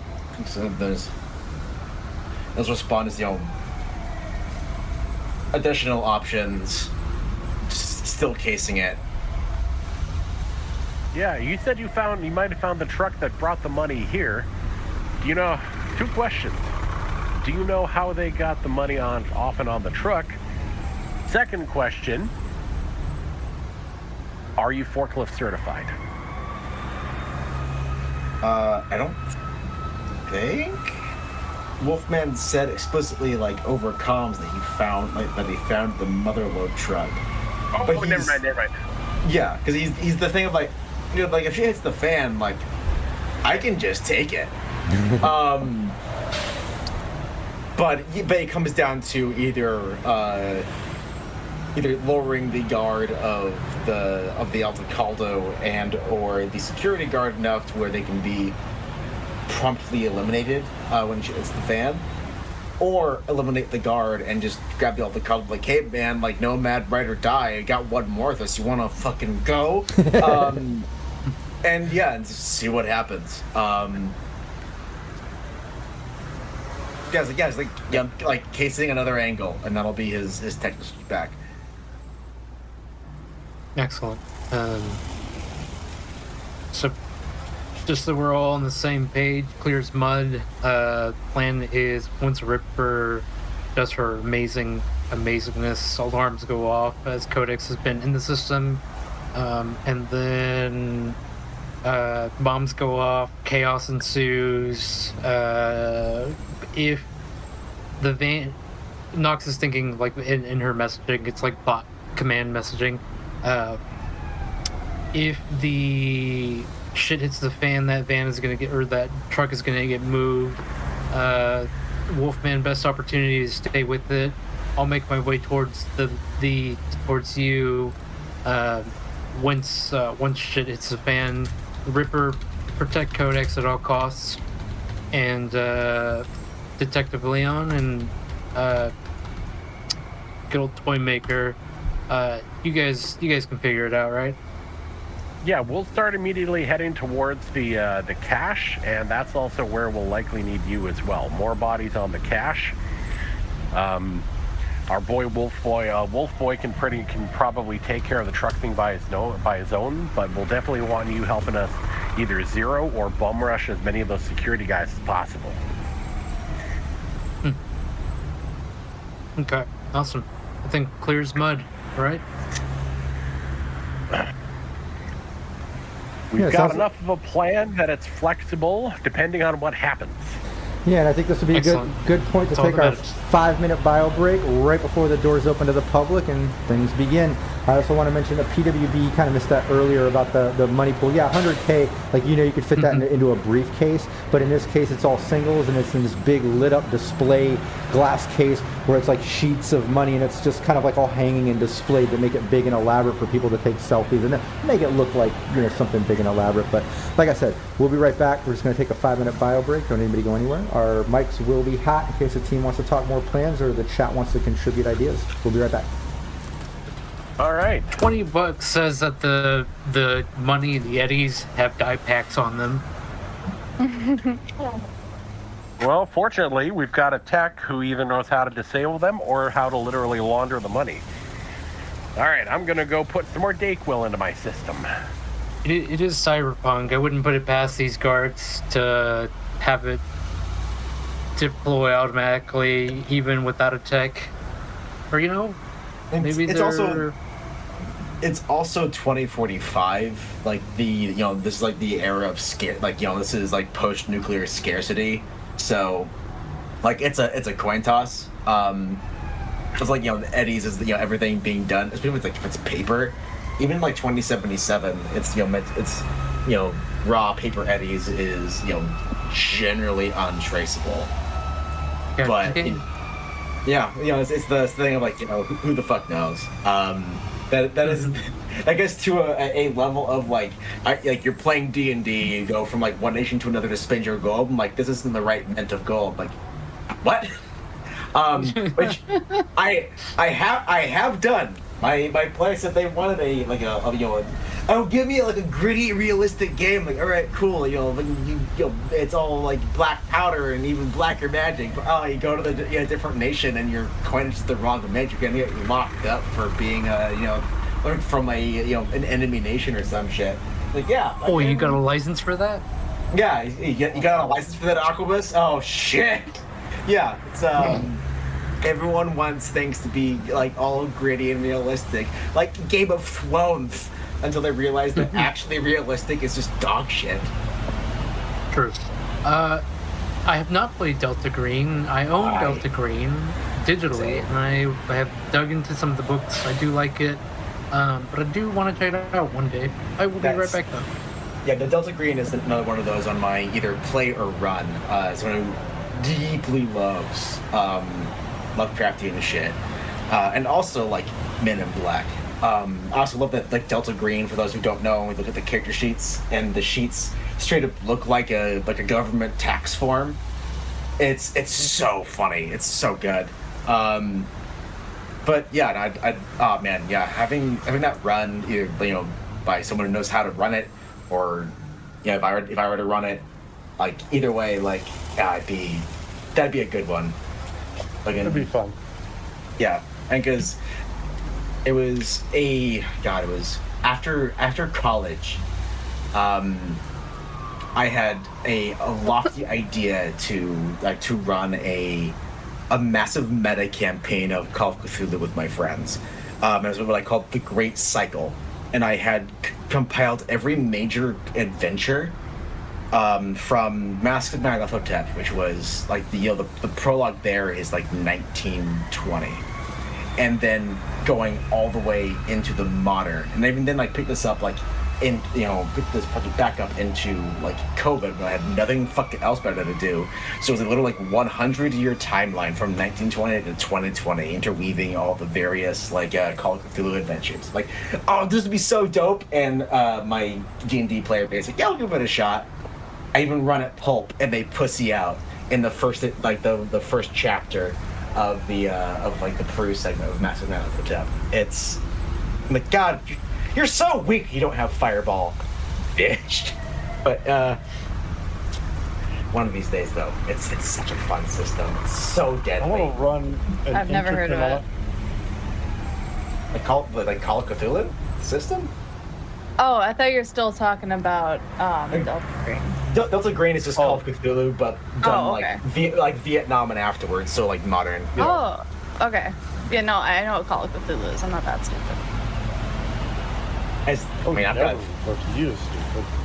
No, listen. My fucking like nephew and nieces don't even know who fucking Conan the Barbarian is, and I feel affronted. Like, gray hairs and achy knees immediately occur. I'm like, what the fuck? Gray hair every time he goes, Uncle, I don't know what this is. I once had to explain Cyberpunk to my dad when I first joined this campaign, and that was a time. He didn't understand anything. Yeah. Since goddamn fucking trying to explain like doing like stuff in tabletop, be it for work or like recreation, to people that are like very evangelical, that's a journey. Trying to explain the green screen to my dad was just a whole thing on its own. Oh no. The hardest part is like, you know, writing fantasy and fiction, you know, with like the current writings involved, it's very like pulpy, like The Mummy or Indiana Jones, but involves a lot of like spooky magic. And then you get like, oh, but things that involve magic, that's having the devil in your literature, and I can't abide that. Like, I am going to scream. My mom used to be like a heavy Christian like that, and would go on Christian review sites and wouldn't let my like older two siblings watch Pokemon, so I had to deal with black magic. Thankfully, she loosened up when the black magic being evolution. Oh, it was tragic. My grandma threw away my Yu-Gi-Oh cards. No. And don't tell me you had like a holographic Exodia set or something. There's no telling. This was like 15 years ago, so I was really proud of the collection. There's probably over 2,000 cards, and she just threw them away when I was at school. Grandma, no! All of my trap cards! I just found my old Pokemon cards the other day. Yeah. Hey, you know, who knows? You might find a winner in there. Nah. There's some good cards, but they're not like, ooh. Yeah. Oh, that's good. That's a money maker. No first edition Charizard. Captain Planet being too liberal? Really? Captain Planet? I don't know. If you're not good to the environment, Captain Planet will turn you into a tree. Huh? Yeah, so just so you guys on the inside that are going to be exiting, you know, not post hastily, you know, like Shig and or Ripper, wait for the explosions to go off before you start moving, because I'm setting them off in a series.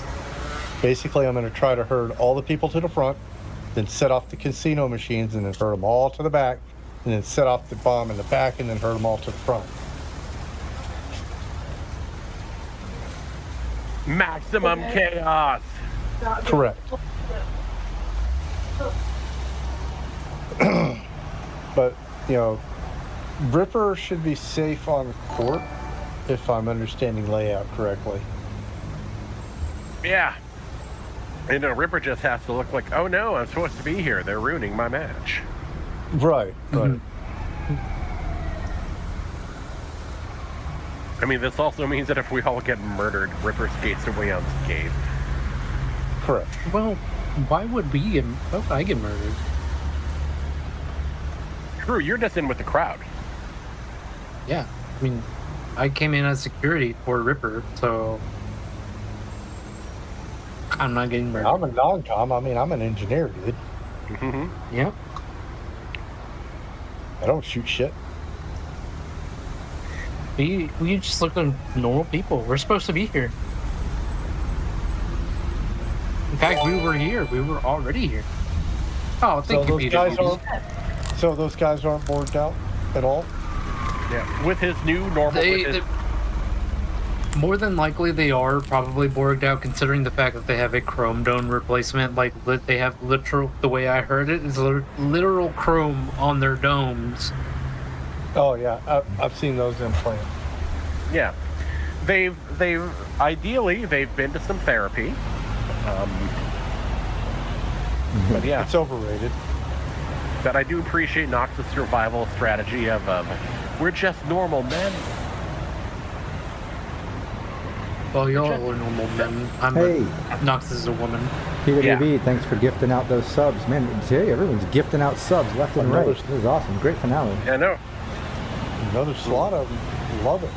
Oh, yeah. I wish I could put a +2 into my immune system. In real life, yeah. Yeah. Go shoot some vitamin C up your veins. This is not medical advice. Please don't do that.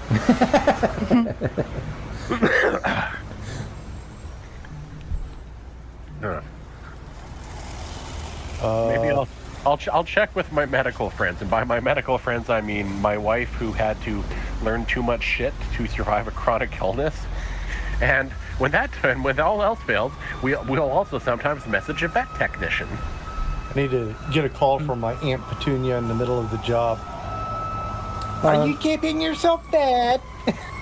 Hey, let's dive back in. I know Alex is probably taking care of that refrigerator situation he said he had going on in real life. Yeah.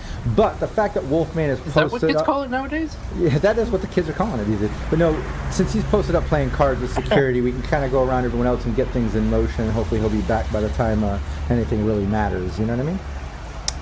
That makes total sense. Yeah, because we're kind of we're in the Ripper Codex zone right now. Yeah, we're back. Hey, Alex is back too. Nice.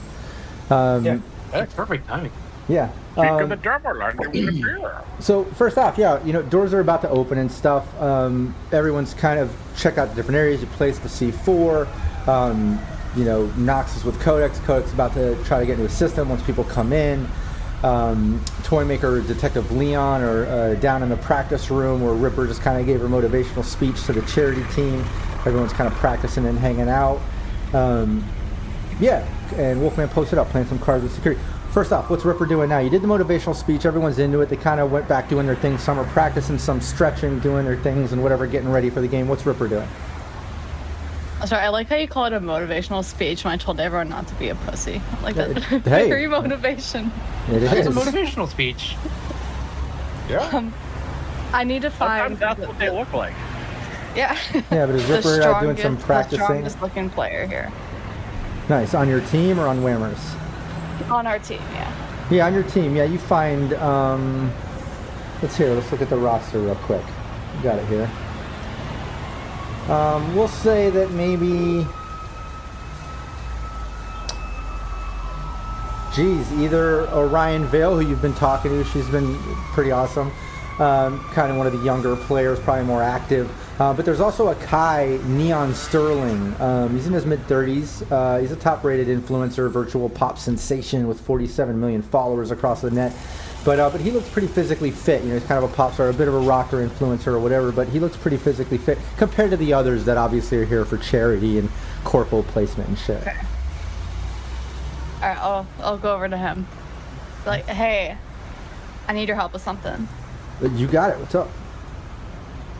Okay, so during the game, I know we're gonna be really behind, and they're gonna be point-wise, they're gonna be really ahead. So I have this plan. I'm gonna jump the apex really far, but I might need help for you to catch me on the edge. Okay, so I need you to be further, so that when I jump almost half the way, you can swing me up, and I can shoot forward. Hell yeah. Yeah. I'll slingshot your ass over there. Give me the signal though. When do you want to do this? Let's see. It's gonna have to be. We don't want to be too far behind, so probably if we're a couple points behind. Okay. I don't know. I'm just gonna yell. You'll hear it. Okay. I'll eyes are on you. I mean, you're our rabbit. Let's do it. Yeah. He goes back. You can tell he's kind of hyped about it. He likes that he's getting a little spotlight there. He's a big influencer, obviously. He's liking that. But he goes back with the rest. Everyone's kind of practicing and stuff and warming up, stretching. What's Ripper gonna do? Yeah, I'll do some little practicing. Okay, cool. Since you're practicing instead of lounging and waiting for the time, you're gonna get a +1 on all your actions during the game, like the rest of the team. So you got a +1 for practicing and warming up. And while you're doing that, we'll say Nox and Codex are up on the top level, and you see the doors opening, security's kind of opening, and people are pouring in. You see people instantly like going up to the thing, taking selfies. You see security the second the doors open kind of perk up. The two ones with the Mono 3s are kind of on either side of the case, letting people take selfies, kind of backing up. They're being nice, they're letting people take pictures and shit. The other ones that have the shotguns are kind of panning around. Although you see them like checking people out, just walking around. They seem a little more mobile than the two kind of posted up by the money box. And people are hitting the bar, they're hitting some of the slots, they're talking. It's getting pretty active. Everything's kind of in motion. So Codex kind of looks at you and goes, "All right, I'm gonna get into the system up here." So she gets into one of the systems. You can see her kind of doing her thing. She kind of mumbles to you. She's like, "Ah, shit. Okay, I'm gonna have to take care of some of this black ice before I get any controls. Give me a few minutes, guys. A few minutes." She kind of is doing her thing. Good. Well, in the if she gets a meantime, bloody nose, we know there's black ice, and if she starts vomiting, then we know there's too much black ice. That makes sense. I'm Nox. gonna keep my water bottle just as in my hand, and then I'm gonna stand not too close to her, probably a good 10 feet away from her. But I'm gonna keep an eye out on her and just keep an eye out on people moving around her. Yeah, nice. You do that. Toy maker Leon. Doors have opened. Things have gotten pretty active. You heard on the comms, Codex needs a minute before she can get control over anything or see what's in the system. So you're kind of posted up. Wolfman, again, playing some cards. When doors open, you see security, and it went off because from your team telling you. But security guy playing cards, he's like, "Oh shit, hold on." Hey, they open doors. All right, whatever. Another round? Starts shuffling the cards. You can tell he's just real casual. Yeah. This is flashing back way too well to when I used to work security at the steel mill. But yeah, you do that. Yes. Ripper's doing some practicing. What's that, Wolfman? I think, what dumbass is gonna come all the way back here to try and jack something? This is the safest place in the joint. Yeah, I mean, this is probably one of the most lax jobs I've had, considering there's this much fucking cash right there, but whatever. Yeah, like you said, man, who the fuck's gonna try anything here? The news waves, the other shit going on in Vegas the past couple of days, you landed this into pretty cush. Could be worse. Could have been made paged by that dude driving that truck around.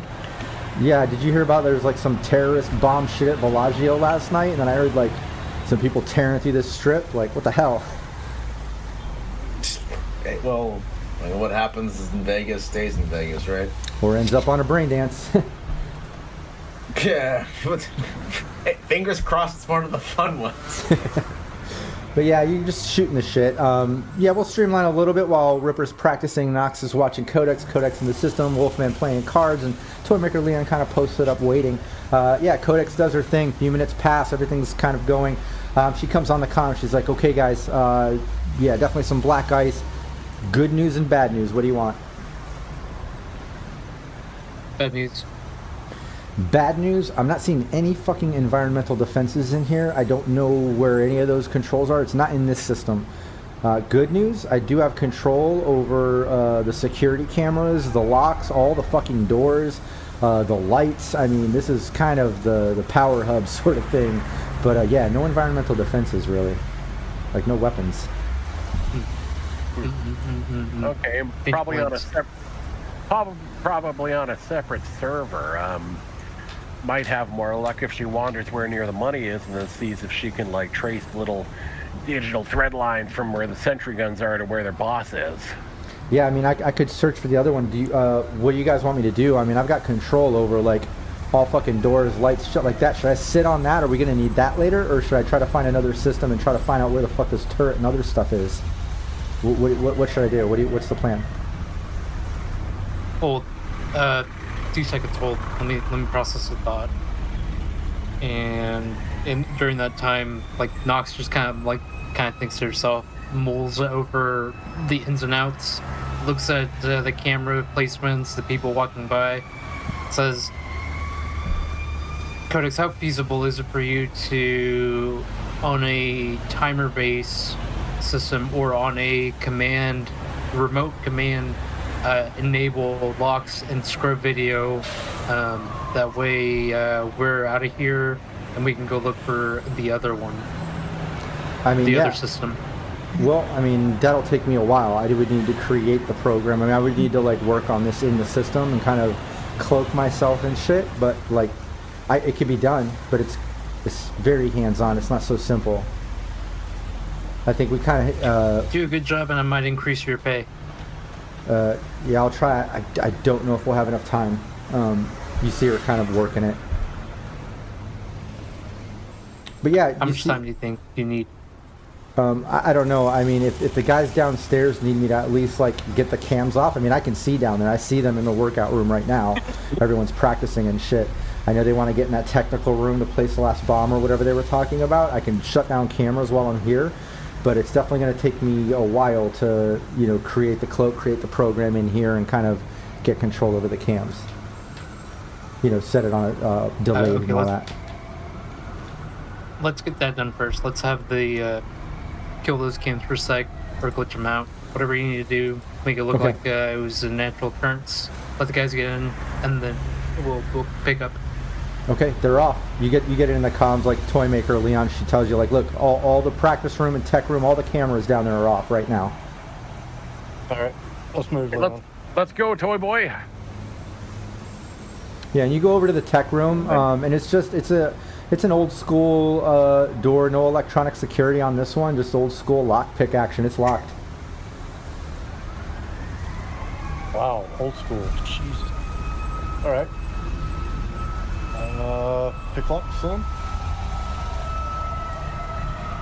Do you have a tech bag? So that gives me a +2, correct?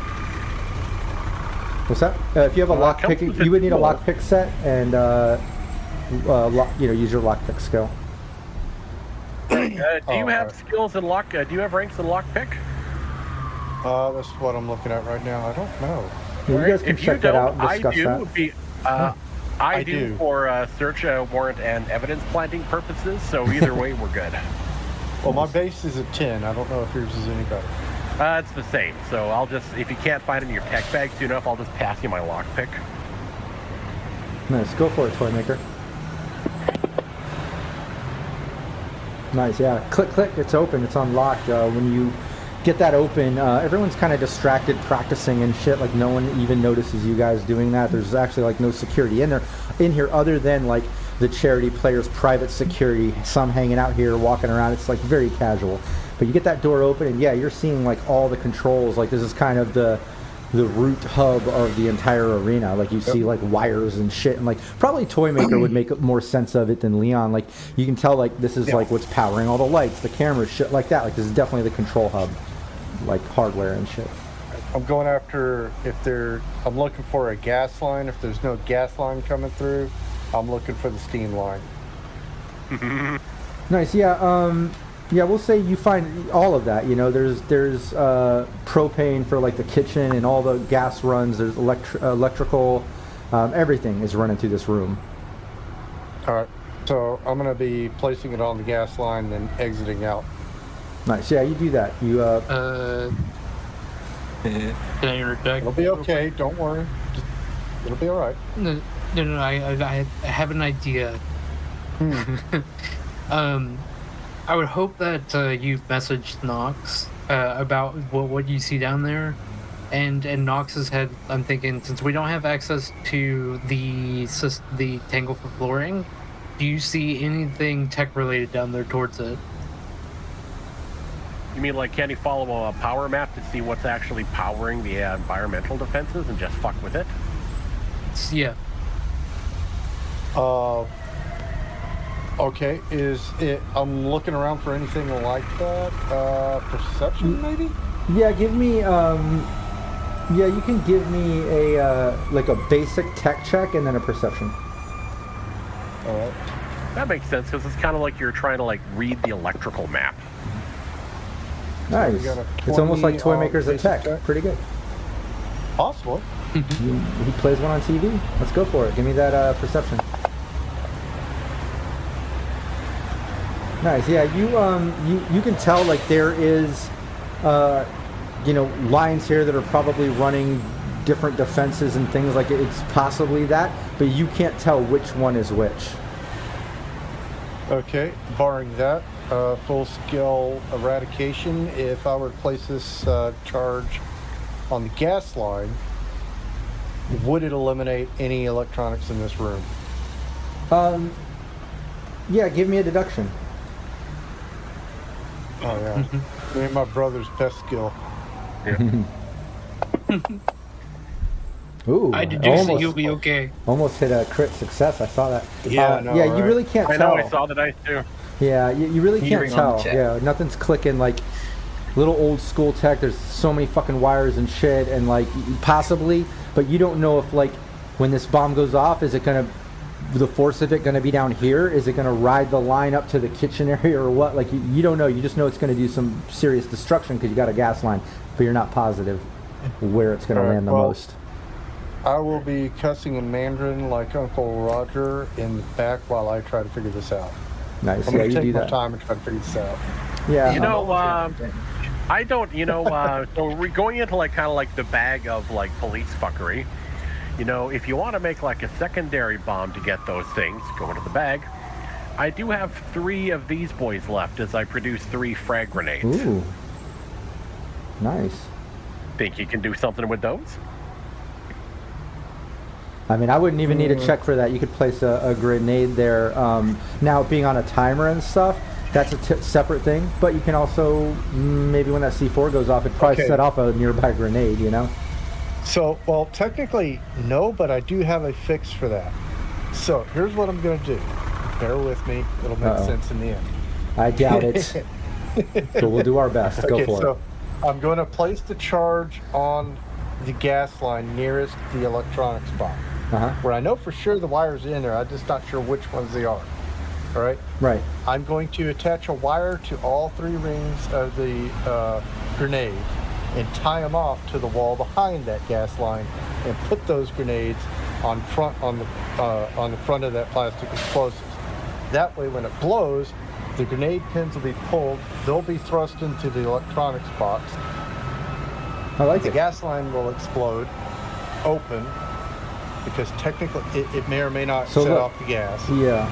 No, I like it. No, I like it. I think it's going to be the most red-green ass demolition. It's going to be, yeah, look, so it's got to be just a basic tech sort of thing to kind of rig this up, right? But it's going to be extremely difficult, so consider that. But, I'll take my time on it.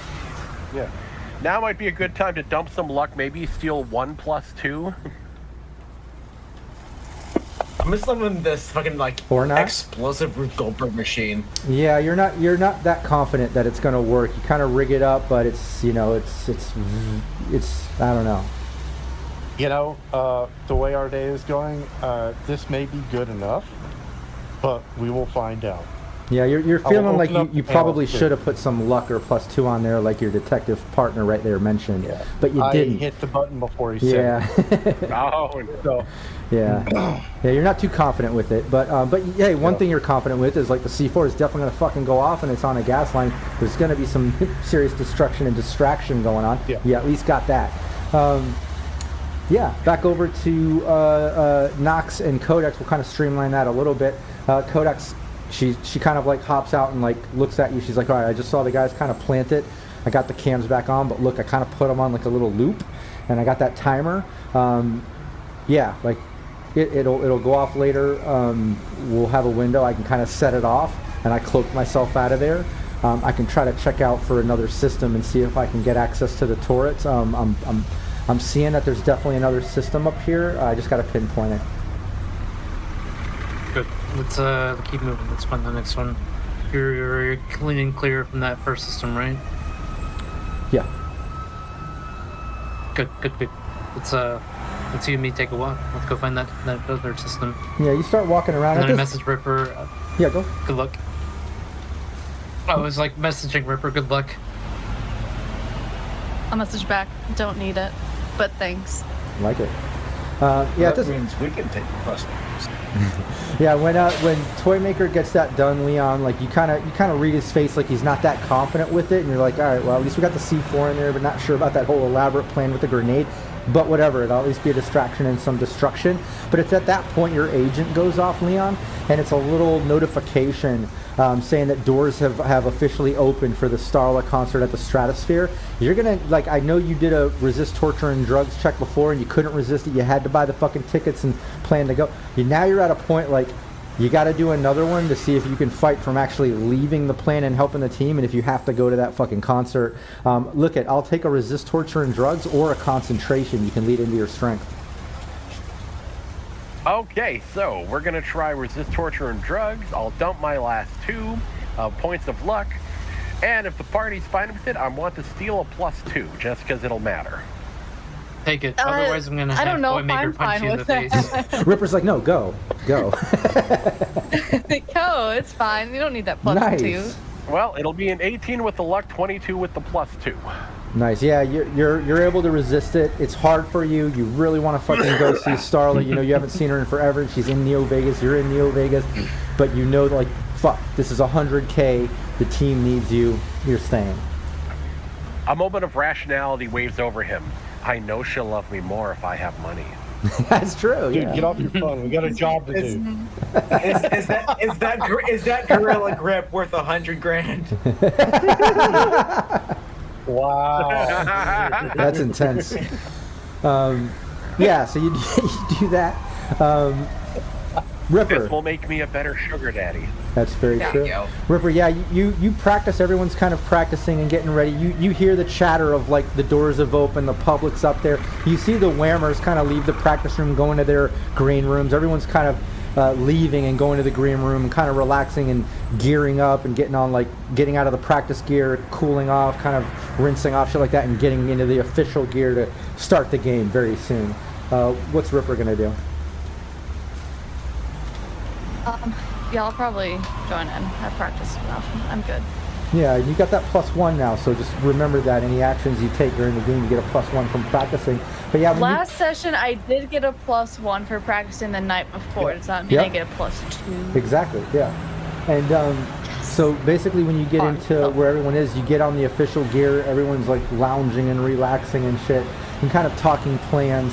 And you see that Kai, Neon, basically everyone calls him, like he comes back over and you can tell he's hyped up. He's like, give me that signal and I'm gonna slingshot you up there and stuff. Like you can tell he's pretty fucking excited about it. And a couple others kind of listen in on it and walk over and like, wait, we have a plan? Like we're not just playing for fun and shit? Like what are we doing? Okay, so hold on. Pause. This is one of many plans, okay? One plan. I'm gonna jump the apex to get ahead. He's gonna catch me, and then I can score points, and then I can shoot off, and then keep going around and score more points, okay? So I need y'all to make sure none of the other team is like. I need everyone to get the others on the edge of the ring, so I have space in the inner side. You know. Okay, they all kind of like look at each other like, okay, yeah, I guess give us a signal and we'll do that. We'll try that. Oh, you'll hear it. Okay. Yeah, you can tell like other than, you know, the younger ones and, you know, Orion and Neon, like the others aren't as confident, but like they're down to help. They're gonna try. You know what I mean? But yeah, that works. And back up to Nox, you kind of walk around and Kodak says, you know, I'm kind of seeing that I'm not seeing a second system up here. It's got to be downstairs. Fuck. All right, let's keep moving. That's all we can do. And then as we're moving, I take like a couple swigs of the water, and I know it's an event. Is there anybody walking around with like any drinks in their hands?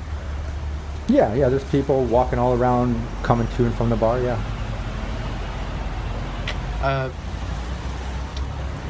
I pull out 50 eddies and just grab somebody's drink and just hand them the 50 eddies and continue walking with Codex. That's it. They kind of resist till they get those eddies in their hand, like, oh shit, you want another one? They kind of laugh and walk back over to the bar. And yeah, you make your way down. After walking around, Codex says, oh, okay, I'm seeing the system is coming from the practice room. I'm not sure. And you kind of, to streamline, she takes you to the technical room. It's still unlocked from the guys picking the lock. When she gets it, she's like, okay, there's a system in here, and you see like C4 planted up. You see some elaborate rigging of her grenade. Like you instantly, like you see like what Toymaker was talking about on the comm, and what they were trying to do. Looks kind of Jimmy rigged a little bit, a little jury rig action, but doesn't look like it's that well put together. But yeah, Codex gets in there, and she's like, all right, give me a few minutes. There's a system in here. Maybe close the door. Yeah, absolutely. Doors closed, and then amplified hearing goes all the way up, so I can hear footsteps, and just keeping ears out to see, because there was a mention of security, but is there security still around, or are they gone? Not in here. Yeah, there's no security in here. You see them like walking the perimeter, the perimeter tunnels and stuff, the generic ones, a couple of them. Not a lot either, just a couple. Cool. But yeah, after a moment, Codex gets it. She instantly back. She's like, "Holy shit! I don't think I can get this one. There is a ton of fucking black ice and a demon in there. I little embarrassed, but this is even above my level. There's a lot in there." Choom, if it wasn't because I like you and because Ripper likes you, I wouldn't have you do this at gunpoint. But press for time, and I think this bomb is gonna have to do. Let's call it good here. Let's go back up to go watch the spectacle of the show, and just enjoy the rest and see what happens. Okay. Yeah, I mean, I also rigged those cameras and stuff up there, but all the alarms and shit are on that other system that you need me to trigger. So yeah, if you want, we can get back in that system. I can at least man the alarms for when we're ready, or I can try to work on a program to put that on a timer too. What should we do? You said it would take you a little while for that program. Do you think it'd be ready in I look at my watch, 15 minutes? I might need more time than that. Maybe I should just manually man them. Okay, then as long as if you can scrub us on your way out, let's get it done that way. Okay. I'm just making sure shit doesn't go off the rails too much. Okay. Yeah, you head back up. Codex gets back in the system. I'm just streamlining a little here, but yeah, she gets on it. She tells you okay, yeah, the cameras are good. That timer scrubs there. We'll be fine with cameras. I've got control over literally all the alarm systems, fire alarm, everything. Everything is here. I've got control over all the alarms, lights, doors, all that shit. So yeah, just let me know what to do and when. Good, awesome. And so I set myself up to where I can see Codex, kind of in my peripheral vision, and then get a good view of the show that Ripper's gonna put out, and then over comms the message to everybody. Got eyes on Ripper, watching for her spectacle. Whenever bombs go off, I guess spectacle happens. Or, yeah. Spectacle happens, bombs go off. All right. Time to get ready. Yeah, the old. And I was gonna say real quick. The cocaine fuel. Hold that thought. Just so you know, game is getting ready to start. We'll say Ripper. Everyone's kind of going up. People are getting in their seats, so it's about that game time. So yeah, absolutely. Leon, what are you doing to get in? Crack that cocaine ampule. Take a snifter to get the reflexes up to 8. Offer one to Toymaker. A little blast of powdery courage. I look over at him with a white nose. Oh, thank you. Put it in my pocket. Here you go. Then I'll also pass them one of the few remaining flashbangs. Just be like, all right, so one of the first things we'll probably want to do, more chaos, whip them at the guards. If we hit them with 2, we'll have a better chance of banging them.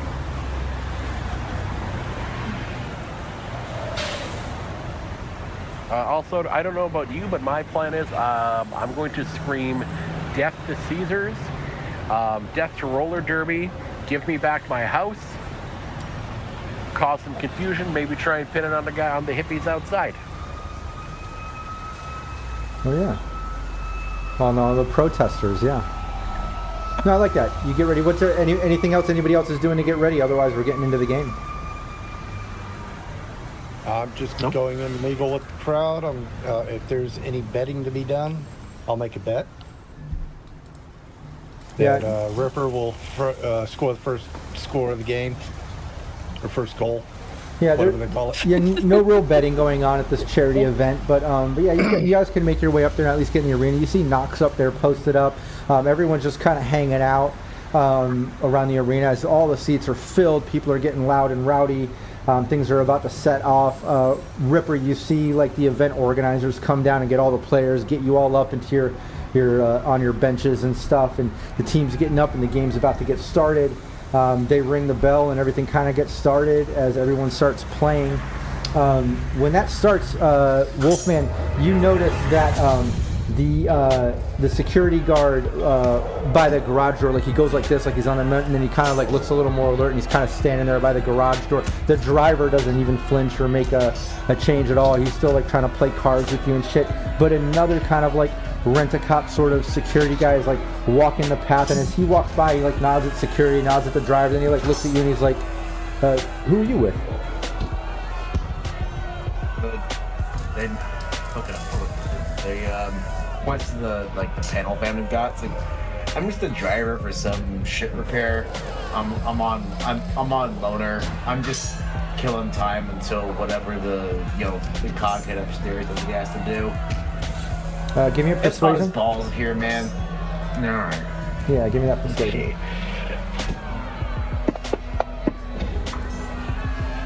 13. Yeah, he like goes in the comm and is like, okay, yeah, and you hear him mention what you said. Okay. All right, man. Yeah, you're clear. Just make sure the toilets don't fuck up, man. If it does, it's not my fault. Just give him the wombo, because you can always trust someone who tells you to hang loose. Yeah, and he walks off. Yeah, over to the game. The game gets started. Ripper, yeah, things are kind of taking off. Let's do that first. What's your move stat?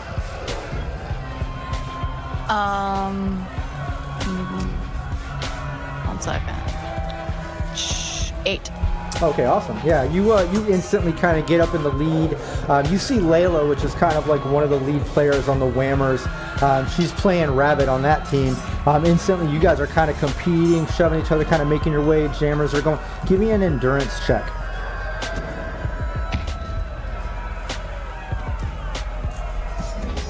Oh, there it is. Whee. Nice. Yeah, as you start making your way around, the Whammers take the lead. Like Rabbit's going, some of their jammers are blocking you. You're kind of slowing down a little bit. You can tell like these are pros. Like you're doing best on the charity team. Like you can tell you're one of the better. But Whammers are pros, and their Rabbit kind of takes the lead and is making their way around as they go. The rest of the team, you're kind of posted up. You can see like the game's going. Whammers are definitely taking the lead. Ripper has to kind of make her way around. Give me an athletics check.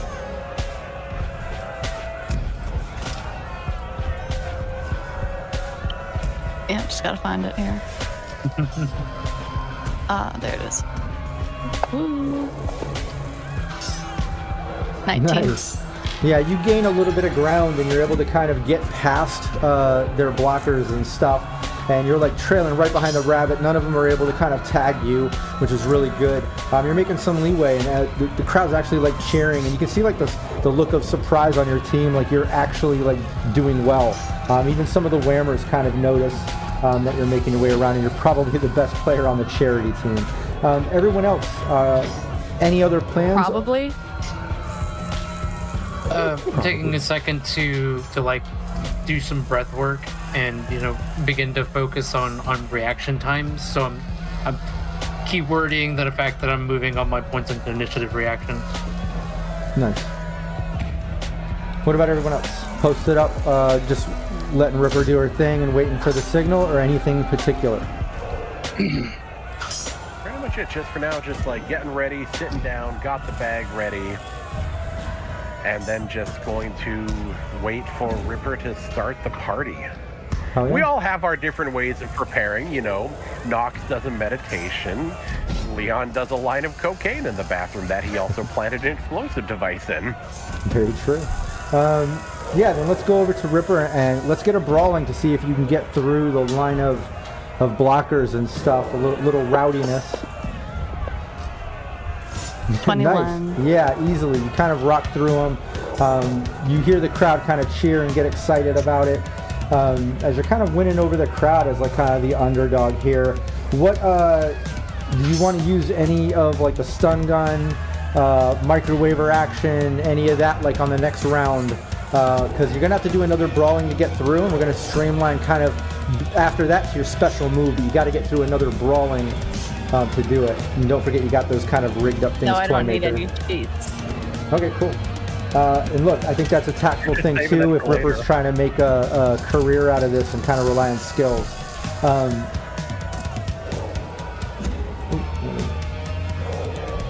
Give me 1 second. Screen just froze here. Okay, I there. messaged Leon. Leon, can you make your way up towards me? I might need a line of coke. All right, I respond, you know. The Candyman can. I think, yeah, hit him up with a little Candyman emoji. Hand palm you a vial, and then say, "What you got?"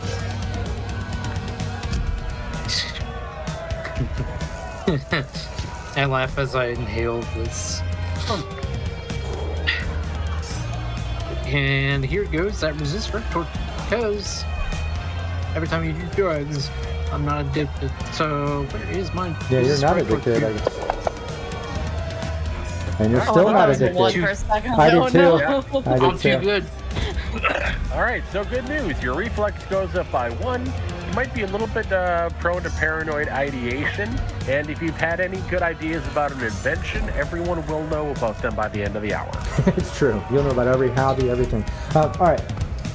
Ripper, you're making your way around. You got to break through this first line of defense to be able to be positioned to do your special move. Give me that brawling. Oh, don't bite me.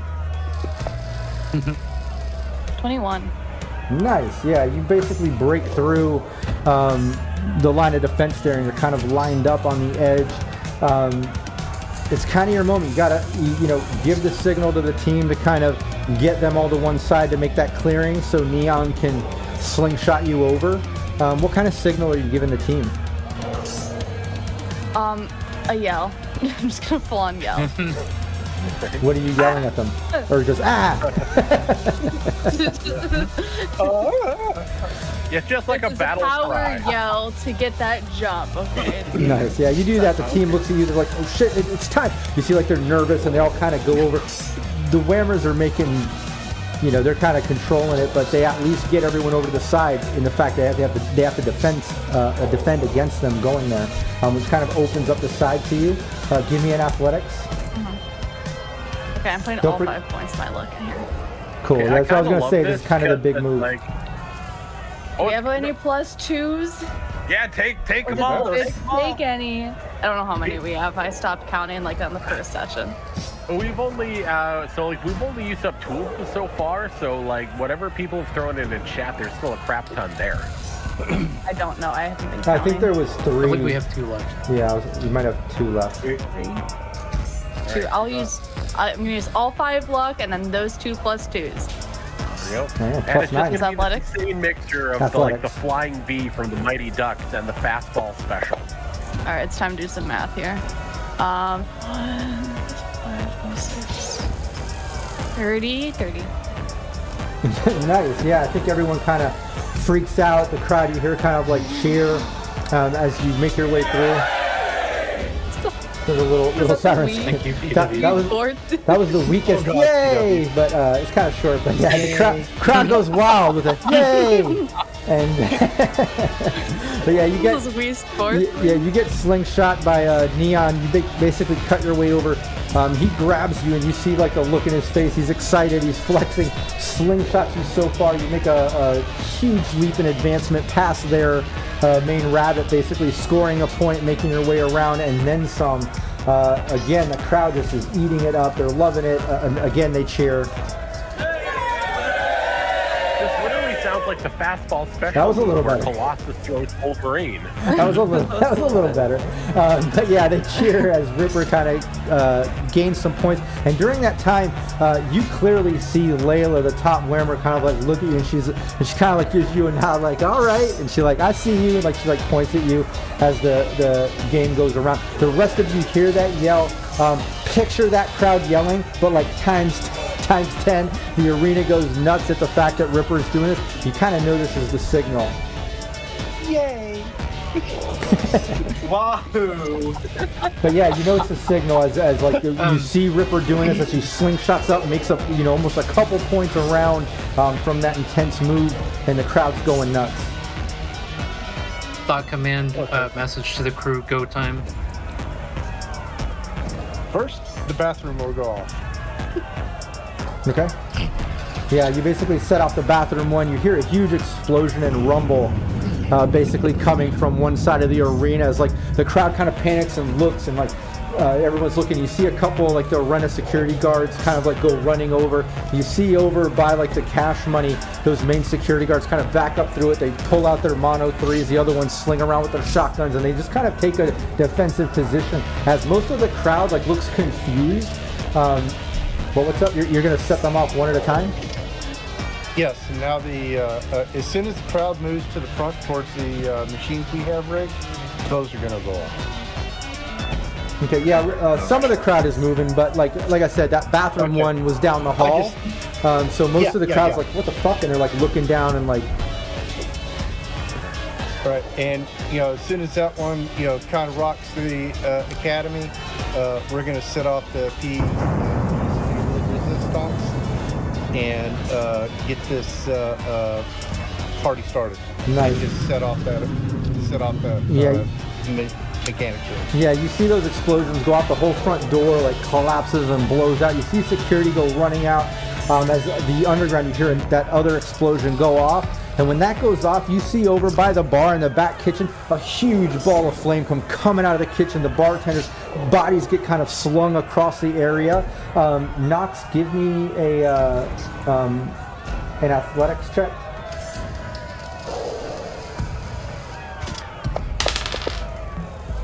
Oh no! Just a 4. Yeah, when that happens, that explosion happens, Knox, you get blasted back and one of the bodies actually hits you and knocks you to the ground.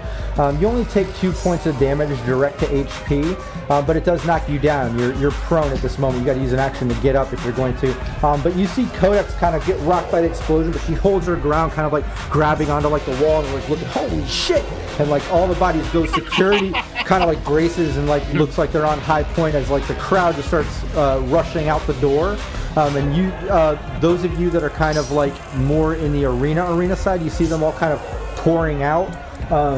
And as the crowd's kind of like rushing all of the exits. And you see a lot of like the rent-a security, other than those high level security, all the rent-a security is kind of rushing the door. They're getting trampled by people. They're just like completely overwhelmed. You got those 4 main security though that instantly are like around the cache, just kind of posted up like on high alert. Wolfman, you're down by the car when all those explosions go off, and keep in mind that one right by the technical room is extremely loud for you. I'll give it another one just for fun, but when that goes off for you, the driver instantly like, he goes like, holy shit, and he like throws down the car. He's like, what the fuck? And he's like looking around, he like goes and he jumps in the car, and he's like, what the fuck was that? And you're like, what the hell? And the other guard that was by the gate, he instantly pulls out a pistol, and he's like by the gate, and he's like looking up and down the hall. He's like, what the fuck? And he's like on the console, holy shit, explosions have gone off. Holy shit. You're the one with the fucking badge. Go be a hero. Fuck! And he like looks over and he's like, we're upstairs. Something's down here. Practice room. You see all smoke pillowing out from the practice room as he goes running into there. He like looks at you and goes running into like the practice room with his gun. The driver posted up in the seat, looks and he's like, "What the fuck is going on? Holy shit!" It's like, dude, like nomad to nomad. I don't think we owe these cities that are shit. We should probably just split and like cut tail and run. Yeah, get this baby fired up because we gotta go.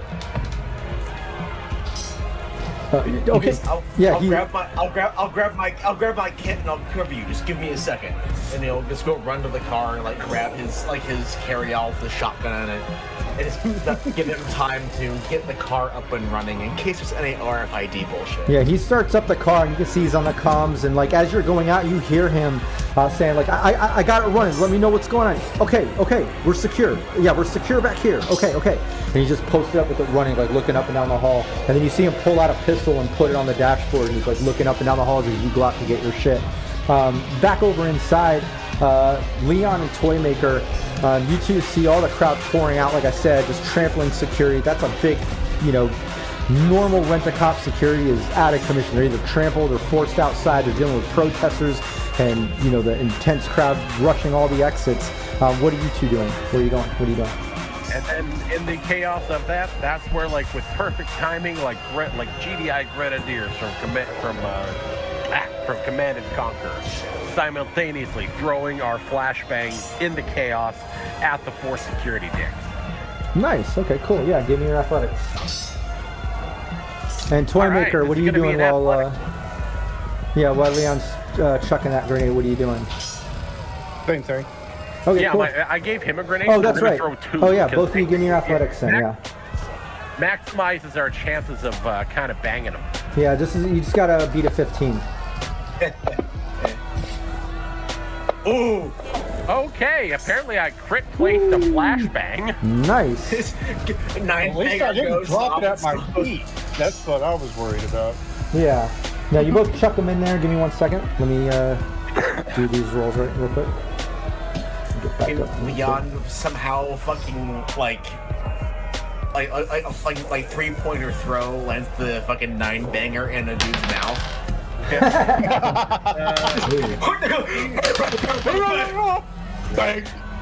DV-15 resist torture drugs check. Yep. Just you have it ready? Yeah, no, I've got it. Yeah, when you chuck that in, oh, perfect. yeah, both those bangs go in there. It pops off. You can see that one of the chrome domes and one of the shotgun guys both go like this, like they got affected. It landed like right in front of them, whereas the other two seem to have avoided it. But you do notice that. Ripper, over to you. You see, all those explosions go off. You just made that killer move. The crowd went nuts, and right when the crowd went nuts, all those explosions started going off as the crowd just instantly started rushing out the exits. Some of them cutting across the roller derby rink. You see the whammers like panicking, and all the private security that each charity person have run up and grab their client, and are escorting them down in the downstairs. So everyone's evacuating. It's chaos. What's Ripper doing? Well, first thought is they couldn't have waited until the crowd was done cheering for me. They had to just cut the fun short. It's a little unfortunate. I guess I probably don't see it. No, I have horrible eyesight. I will just try to get out. Okay, yeah, easily. Which way do you want to go? Look, you have some options.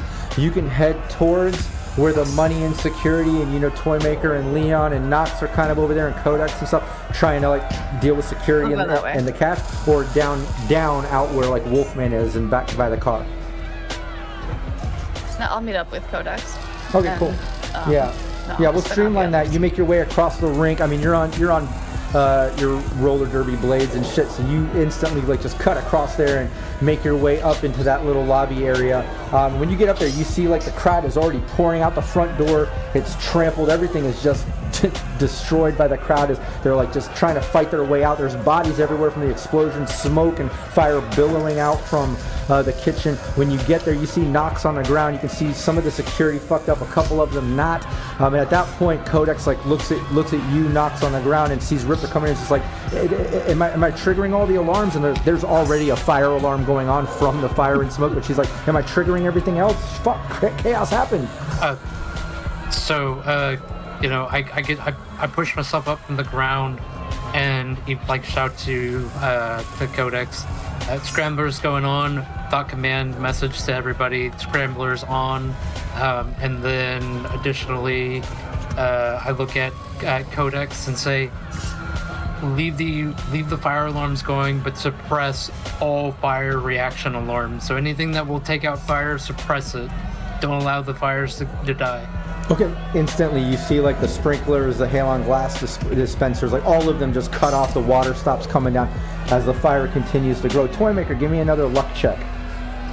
Oh, jeez. All right.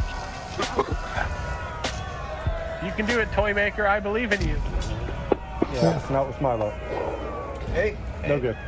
Yeah, no. Yeah, at that All point, right, roll under. Fuck. yeah, at that point you see the turret basically drop down and instantly go into suppressive fire and just start blanketing the room.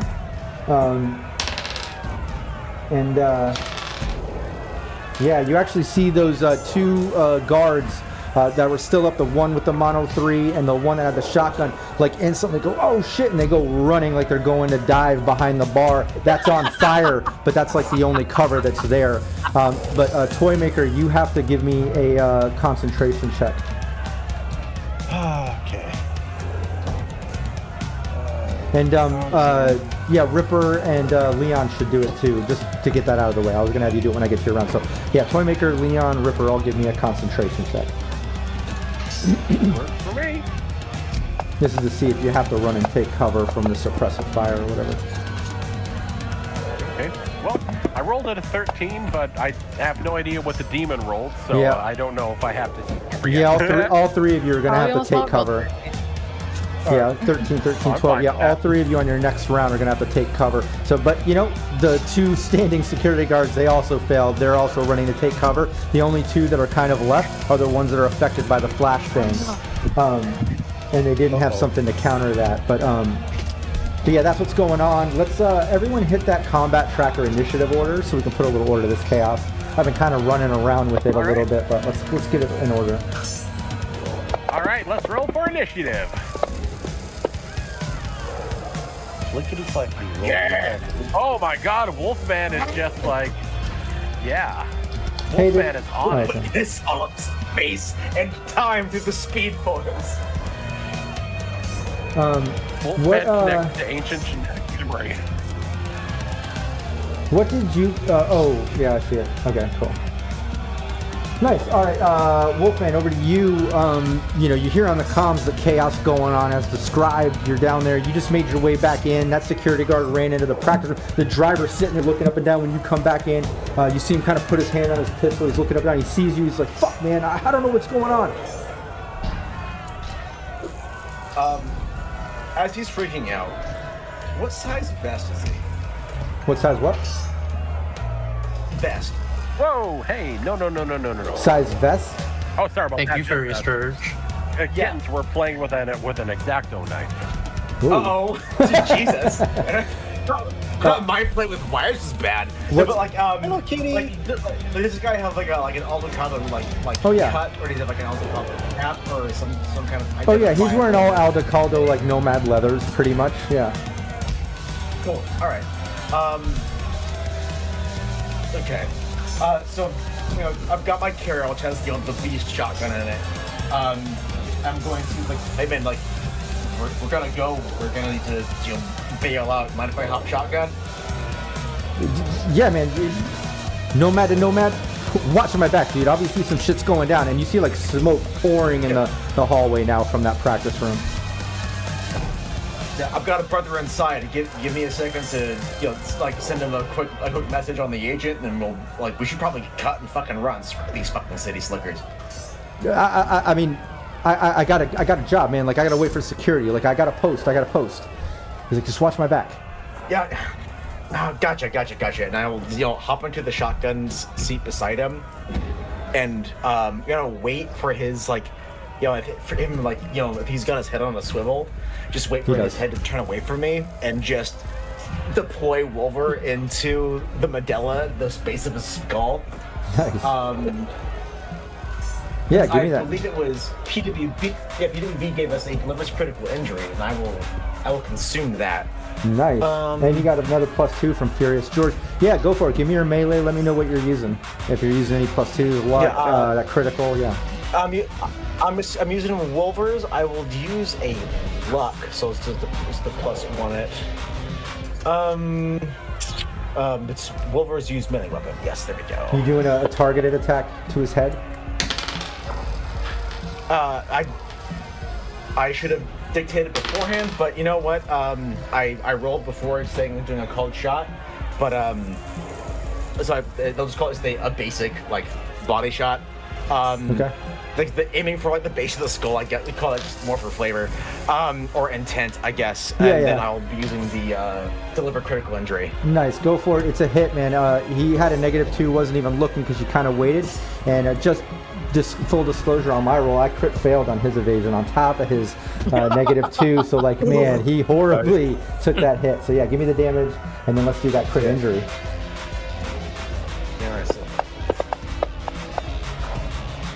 Would have needed it. All right, so it's an additional 5.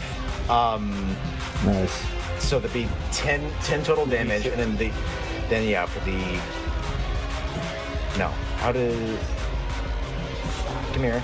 It's 2d6. 2. There we go. There we go. 6, which is I don't have the table in front of me. Oh shit. Unless I'm gonna find What did you roll? What was it? Actually, 6. 6. Broken arm. Nice. Yeah, you jam that in, and when you do that, when you do that, you jam in. He goes, "Oh fuck!" And he like looks back. He's like, "What the hell?" And like kind of goes through the back of his arm and into his chest, and you pull out. And he's like, "Ah, fuck!" And he instantly drops his pistol that he had his hand on, and he just like looks. He's like, "What the fuck, brother? What the hell?" And he's like coughing up blood. Like you can tell it did quite a bit of fucking. You probably took like half of his fucking life out of him with that blow. It was heavy. So then it's rate of fire 2. I'll do my second. Nice, go for it. That is the nice thing about making the headshot. Yeah. Oh! Hit. Ooh, that's a hit. Yeah, give me the damage. I rolled good on that too, but you're fucking killing it, man. Oh, man. No. Look, that guy never stood a chance. Yeah, even without, that just took him out, man. Why don't you describe it if you want? Get a little theatrical with that. So as he goes, like, he sees the guy there, like, hand on the dashboard, meaning to go, like, up and down. He said just goes up under in, like, the open sleeve of the vest, like, through the armpit. And he goes, like, dude, what the fuck? It's like, nothing personal, man, but it's just money. And he'll just twist the Wolvers inside his chest cavity, and he'll just sever his spine from inside. Just, retract them back into his cyber arms.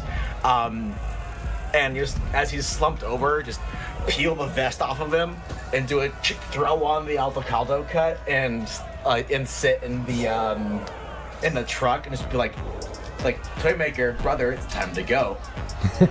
Copy that. Yeah, you take him out easily. Over to Nox. Nox, you're prone. All this chaos around you. What are you doing? So I was hoping that before we were going into initiative, I had mentioned that I wanted to get up, but I guess I'm cool if it didn't happen. But okay, yeah, no, we can do that. We can do that. We can streamline that. We'll say you're up because when that suppressive happened and people ran and shit like that, we can say during that time you were in the process of getting up. So yeah, you're up. Cool. What do you want to do? Awesome. Messaging, thought command, messaging everybody. Sit rep from Wolfman and change of plans will probably be escaping through, or with the technical van, the little van that we souped up, and running towards Codex to provide cover for Codex. And then is there any? There's no combatants up here. It's pretty empty. Well, there's the two guards that were affected by the flashbangs that should be wearing off after a minute. There's a few more rounds of that, a handful more rounds of that. And then the 2 that were up have to run and take cover. They're on their way to dive behind the bar from the suppressive fire. So you do have some moments where, like, no one's attacking. Okay. Yeah, I mean, if no one's attacking, I'm running over to Codex. I know Ripper can make it over to us in time. Yeah. And then just for shits and giggles, I do have don't want to waste my action. So I do have a flashbang that I want to throw towards the two that are running towards the dive bar. Nice. So like they dive into the bar and then just when they think your day can't get any worse because the bar's on fire. A flashbang. Close. Click. I love it. Yeah, you got to be a 15. That is fucked up. Ooh, just beat a 15, Got a man. 16. Perfect placement. Let me do a couple rolls here. I'm going to give them a -2 since they're already under taking cover. Actually, I'll give them a -4 under that. Chaos, jumping over a bar on fire, dealing with that, dodging that, plus, you know, the suppressive fire that they failed. So give me 1 second. Cool. Math. Oh, crit Always failed be on one, too. mathing. Mathing. Oh, no. Always mathing. No, that was great. Yeah, both of them are affected. You could tell because as they're diving in the bar, the bang goes off perfectly, and both of them go fuck and like grab their eyes and like tumble. Like they didn't tactfully leap. They ended up falling because of the flashbang, tumbling behind the bar.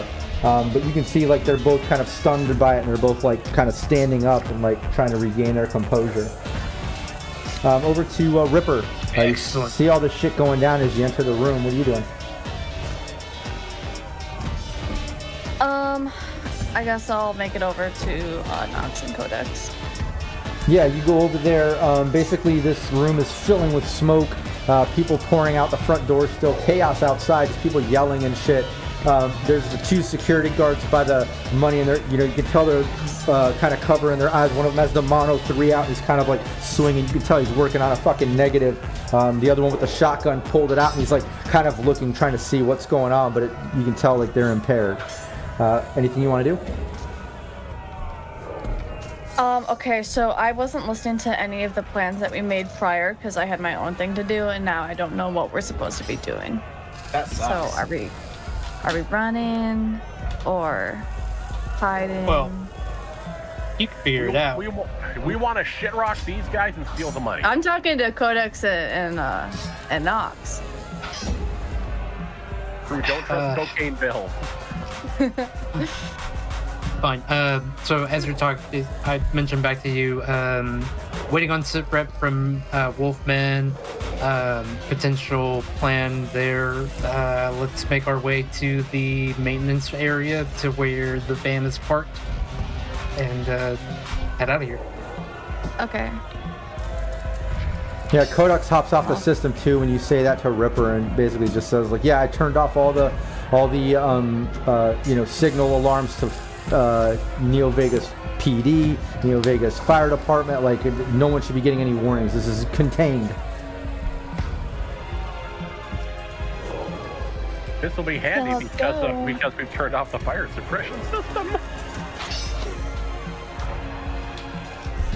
But yeah, you guys can start making your way. Which way are you going? How are you doing this? What do you want to do? Towards, I suggest we go towards the van that was parked by Detective Leon and Toymaker and Wolfman. You know, over in the maintenance area that they came in through. Get away, then. I'm just gonna push through people. Yeah, you can do that. You guys make your way, you know, out to the outer tunnel. Make your way down the stairs, making your way out to the back. Back there, you see other people getting in the service vans and like pulling out and taking off. You see the security guard by the gate. He's got it open and he's flagging all the service vans out. He's like, "Get out! We're on fire!" And you can see like, you know, smoke billowing out of the arena as you're down there. And as you kind of go down those stairs and get down to that lower level, you see down the upper level, down the path, the front of the truck, and you can clearly see Wolfman like posted up in the driver's seat, and like just smoke filling that one, you know, on your way down to the lower level where the service van is or whatever. But just to streamline, we'll say you make your way out back there. Toymaker, over to you. All right, get in the van and wait for these guys to get going. Wait, you're getting in the van? Well, you have to. I need help. Didn't you and Leon have to? We need help getting the money. You have to run and take cover. Oh shit! Remember? Oh, that's right. Well, I would be going with the crowd if I got to take cover. I would have to go with the crowd Yeah. What's your move? because I did tell 8. Okay, Leon. What's your move? All right, so my move is 5. Okay, yeah, you're a little bit behind, but Toymaker, you make your way out. fighting your way through the crowd. Everyone's out front. People are like running out, trampling over each other, knocking down barricades. You can see like the little rent-a-cop people like just completely overwhelmed. Some of them getting knocked over and shit. You make your way out through the crowd, and as you get out there, you see all the smoke and fire coming up from the arena. You can hear like sirens and shit going on. And you see Detective Leon, handful of steps behind you, just kind of following out the front. Obviously, you guys need to get out to take cover. As you do that too, you can clearly see those other security guards, like making way. The one with the shotgun kind of following after you, and the one with the Mono 3 is kind of posted up by the money, just kind of like looking around, still confused, but kind of trying to protect the money box or whatever. Over to Detective Leon. You're just pretty much having to take cover, following through. As you do that, you see that the one with the shotgun takes a shot at you. Okay, definitely gonna try and evade and then return fire. Yeah. As again, I'm just like the whole time I'm just hearing like, death to roller derby. They took they took your herms. Somewhere evasions in here, and hopefully I don't dodge into the blast. You got to beat a 20. 24. And you do. Nice. Yeah, that shot goes off as you see that slug just whip past you and hit the wall, and even a little burst of flame. Like you can tell they're incendiary rounds, slugs, but it misses. It goes right past you. And that being said, the other one with the blade, Mono, he's still just posted up by the thing as the other two take cover and tumble down with that flashbang and are completely fucked up by that, trying to regain their composure a bit. Over to you, Wolfman. At this point, you see that other kind of rent-a-cop guy come out of the training room, and he's like coughing. He's like covered in soot and black, and he comes stumbling out, holding his and just like coughing. He's like wiping his face, and he comes stumbling over to the vehicle. He's like, "What the fuck?" He's like, "Holy shit, man, shit's going." And he sees the body. He's like, "What the fuck?" And he looks at you, just kind of shocked, and raises up his pistol and takes a shot off at you. Excellent. All right, I have a reflex 8, so I will roll evasion. Yeah. Ooh! Yeah, you Fingers evade it. The first round you evade. He takes another shot. A little pistol action. So the first one was like, "What the fuck?" Ducks back. I'll evade. Try and evade the second. Yep. Please. Nice. Yeah, 2 rounds go off, just kind of hitting the truck. You can tell he's a rent-a-cop style, like just like shaking. Like, what the fuck's going on? Oh my god! It's pop. Takes a couple shots. You just look shocked at what's going on. And it's your turn. The dude, like the first one, just like ducks sidelong. Second one, like reclines the seat back, like into the cab to evade the second. I like that. Hell yeah. Pops with the beast. And dumps a fucking AA-12 slug right into his face. Go for it. Is shoulder fire. There's no evasion on this one too, by the way. He's not skilled enough. You just gotta beat a. Hold on. Oh, Guy. poor Paul Blart. What are you using? A pistol or what are you using? The Midnight Arms Beast, the shotgun. Oh, okay, cool. Yeah, you just gotta beat a 13. Oh, come on. Hey, And you do. 14. Crit failed and still beat a 13. Nice job. Give me the damage.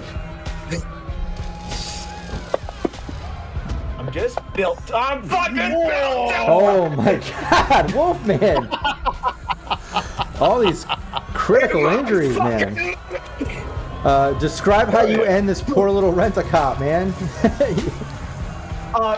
It's just that nothing's like super glamorous. It's like pop back, grab the beast, roll it over, and just flip him like right under the ridge of the solar plex, right in the diaphragm. So as that 12-gauge slug mushrooms, it's tearing through that gentle membrane that keeps all your very vital bits, pumping and moving in an organized fashion, including the bottom of the heart, and that thing drains like a faulty toilet. And he just, the stumble, just and just goes down. Like, I told you to fuck off. Sets the shotgun aside. A raiding party of 1. Welcome to Thanks, the party. Farming DM. I shot. That's my action. I know I can't really interact with any gadgets or anything, but Right. could I look over the dash and see if there's any locks or clamps or something so that I would have to disengage on my next action to be able to skedaddle? No, I mean, you see that this entranceway is just flush with the vehicle, with the truck that's backed up, the flatbed with the money case on the back or whatever. No clamps or anything. The only thing is, like, you know, the garage door in front of you is down. That you just killed a security guard that was kind of rocking it. Hey, thanks for the following. So, like, that's the only thing kind of in your way, probably in your next move, maybe. Okay. You could also try to ram through it. I don't know, right. But yeah, that's the only thing there.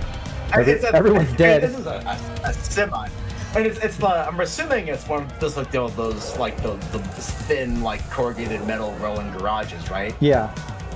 It's not like a hangar door. I can probably just power through it with, you know, the power of V8. But yeah, I mean, we'll honestly, I'll say this: being a nomad, like, absolutely, man, you can tell this is just a aluminum garage door down for deliveries and shit. It's not extra like armored or anything, and you are in a bit of a semi. Like, you could probably ram through it. But yeah, that being said, over to you, Knox. Yeah, you see Leon and Toymaker trying to take cover. As you and Ripper and Codex kind of make your way down and go out to the back, you hear like a shotgun go off behind you. Like, you can tell they're dealing with security and shit. But you make your way all the way down there, and as you get out back, it's like I said, guards kind of gesturing for service people to leave. He's like, yo, we're under explosion. Something happened. We have some type of disaster. Get out. Get away from the perimeter. And he's like trying to get all the service vehicles out as they're all kind of bum rushing and kind of bottlenecking their way out and just getting out. A couple of them hit each other and they're just kind of taking off. But you guys are standing back there. You see your service van that Wolfman and Toymaker did up there, and other people getting in vans and trying to leave, and regular vehicles too. You see some of the talent running out there.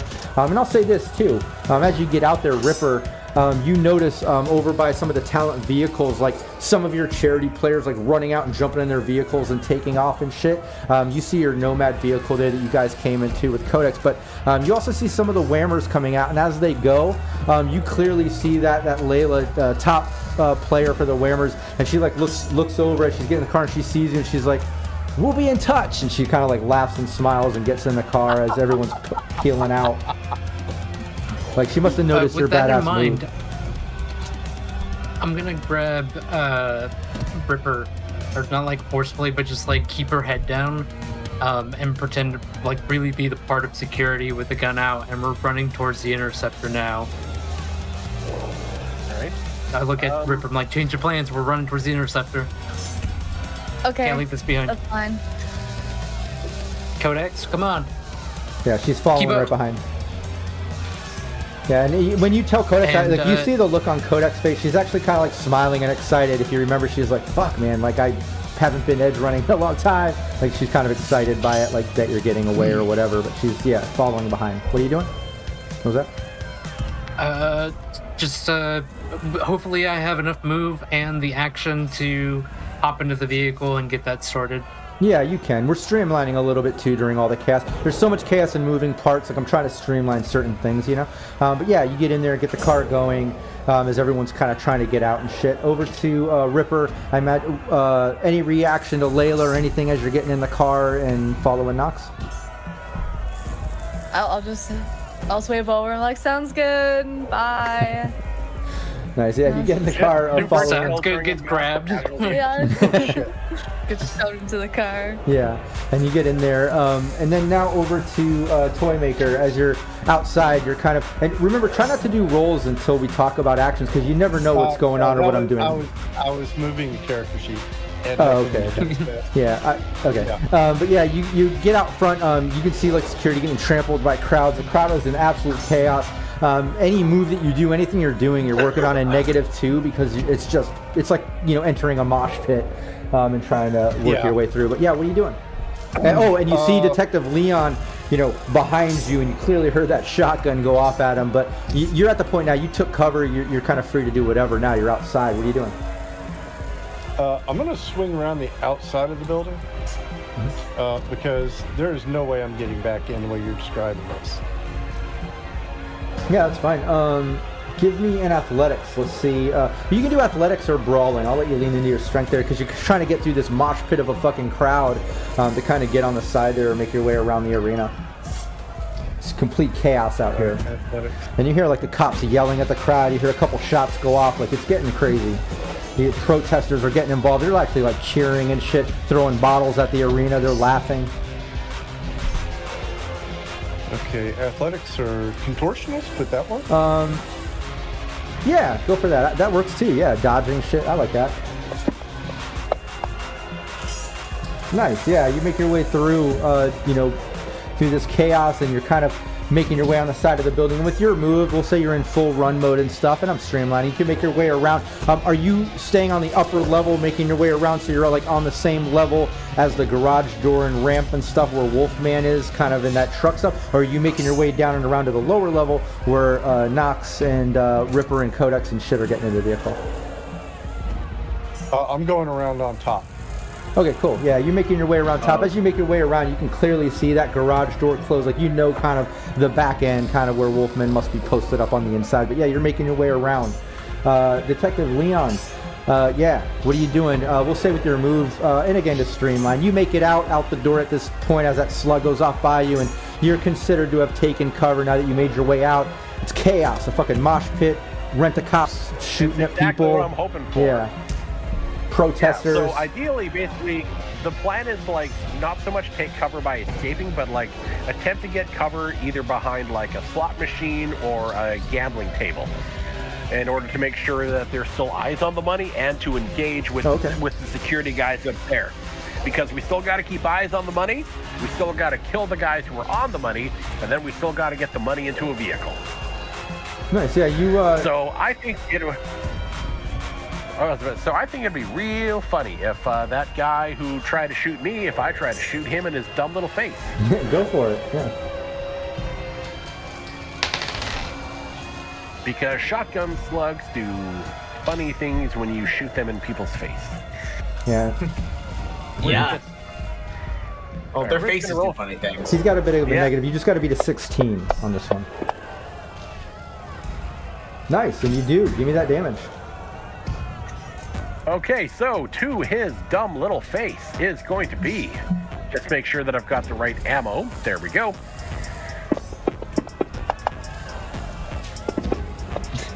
Yeah, Okay. all the crits coming in the final Wow, session. that is awesome. Go. Okay.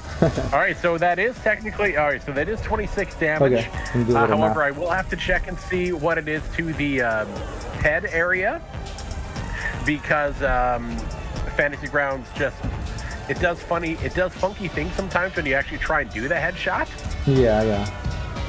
So in this case, he actually It's has a a hit. broken jaw, -4 to all actions involving speech.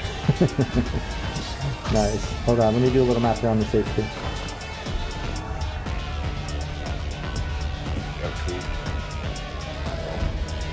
Cool, nice. You land that shot, as a scribe lands in, you can tell it did a significant amount of damage and, fucked him up with that critical injury. Is that a rate of fire 1? What are you Yeah, using? rough one, and it's always rough one when you go for the face. Yeah, okay, that's right. You're doing the targeted. All right, cool. Yeah, you set off that shot and back over. Oh, And then just calling on the cops like, all right, one of them is messed up. How are we getting the money out, boys and girls?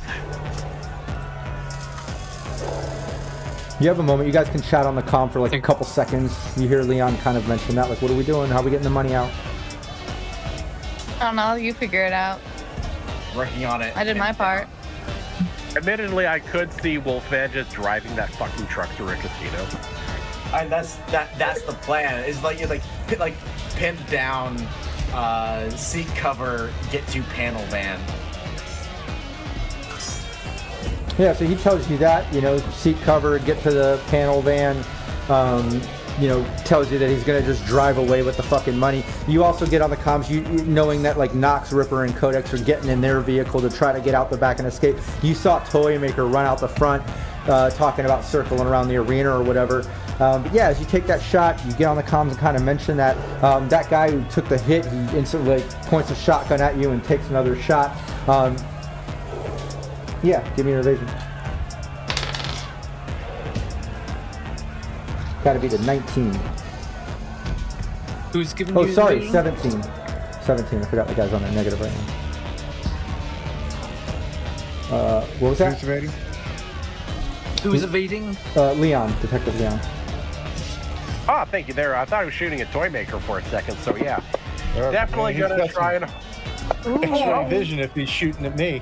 Okay, apparently pulling the Matrix moves behind the, samurai slot machine. If there was ever a session to get critical injuries, critical successes, like, you guys are nailing it. It's awesome. Fantasy Grounds has your back, apparently. But, yeah, that shot goes off. He blew the silver hand off. Yep. He blew the silver hand off the slot machine, but didn't hit me. Yeah, and you see it kind of burst into a little bit of flame, that incendiary round. You see the other one with the sort of Mono 3, Kendachi Mono 3, still posted up by the money. And you're like, he clearly sees you. Like, he looks at you, he sees his guy fighting with you. You see the other ones that were taking cover that are, like, still kind of recovering. And he's just standing there with the blade still trying to, like, protect the money box. Over to Knox. Knox, you get over there. You got the vehicle going. Everyone's in the car. Everyone's bottlenecking out the back. That security guard's like, come on, we got an emergency, get the fuck out. He's kind of getting everyone out. What are you doing? What are you guys doing? I'm looking at where we're at, and I'm looking at the aluminum door in front of the front of the truck, and I'm gonna punch it through the aluminum Well, that door. Yeah, the one that Wolfman is behind the money. Remember, that's up on the second level. You guys are down on the bottom level. So you would have to drive out and around up the ramp to the upper area. Oh, that's gonna be a while. Then we're leaving. We did our part. Yeah, do it. Give me that drive land vehicle. It's a bit chaotic back here. Because everyone's kind of hitting each other and bottlenecking out of there. Hey, that's awesome. Farming DM said his party did a roller derby gig too. That's awesome. I'm going to spend my 3 luck on this one. Yeah, we're not doing the official 22. roller derby DLC rules. We're kind of streamlining. We did some athletics and brawling, and we let Ripper roller derby, get into it in a kind of a more streamlined way, so we could focus on some of the other stuff. But yeah. Awesome, yeah, you get through it, man. People are like hitting each other, bottlenecking out, and you're able to kind of weave in and out of security, just gestures you through, and you make your way out the gate. You're off on one of the side streets that kind of leads up to the main strip. Are you heading up towards the strip or in the other direction to the off strip and towards the combat zone? You have both directions you can go from here. Yeah, I'm holding here and then messaging Wolfman in particular. Thoughts on moving the money? Working on it. Fingers crossed. I'm waiting for you. I'm waiting for action. Cool. Yeah, you kind of post up, pull over to the side. What was that, Wolfman? Because because they're going into the car, like the panel van. Are they idling? Codex, so Nox, Codex, and Ripper were in the Interceptor that we came in. They got in the Nomad vehicle, yeah. Okay. Panel van is still back there. That toy maker and Leon and shit came in you. But yeah, over to Ripper, as Nox is tearing through and kind of going out the back gate. You get a message on your agent, and it just says, hey, this is Layla from the Whammers. Got your number through the player directory. Why don't you meet me here when you get settled down tonight? And it's like an address. Okay, I'll just respond back. Hey girl, I'll be there. Cool. Yeah, you send that in. Toy Maker, you make your way around to the side, and now you're outside of that drop gate. Wolfman's on the other side. You can see down into the parking lot, like all the service vehicles fighting their way out. You clearly see Knox in them, and your guys' Nomad vehicle kind of pulling off to the side road, waiting for instructions as chaos is going on. And you see some of the front crowd kind of pouring around the side, all the smoke billowing. You can hear sirens in the distance. What are you doing?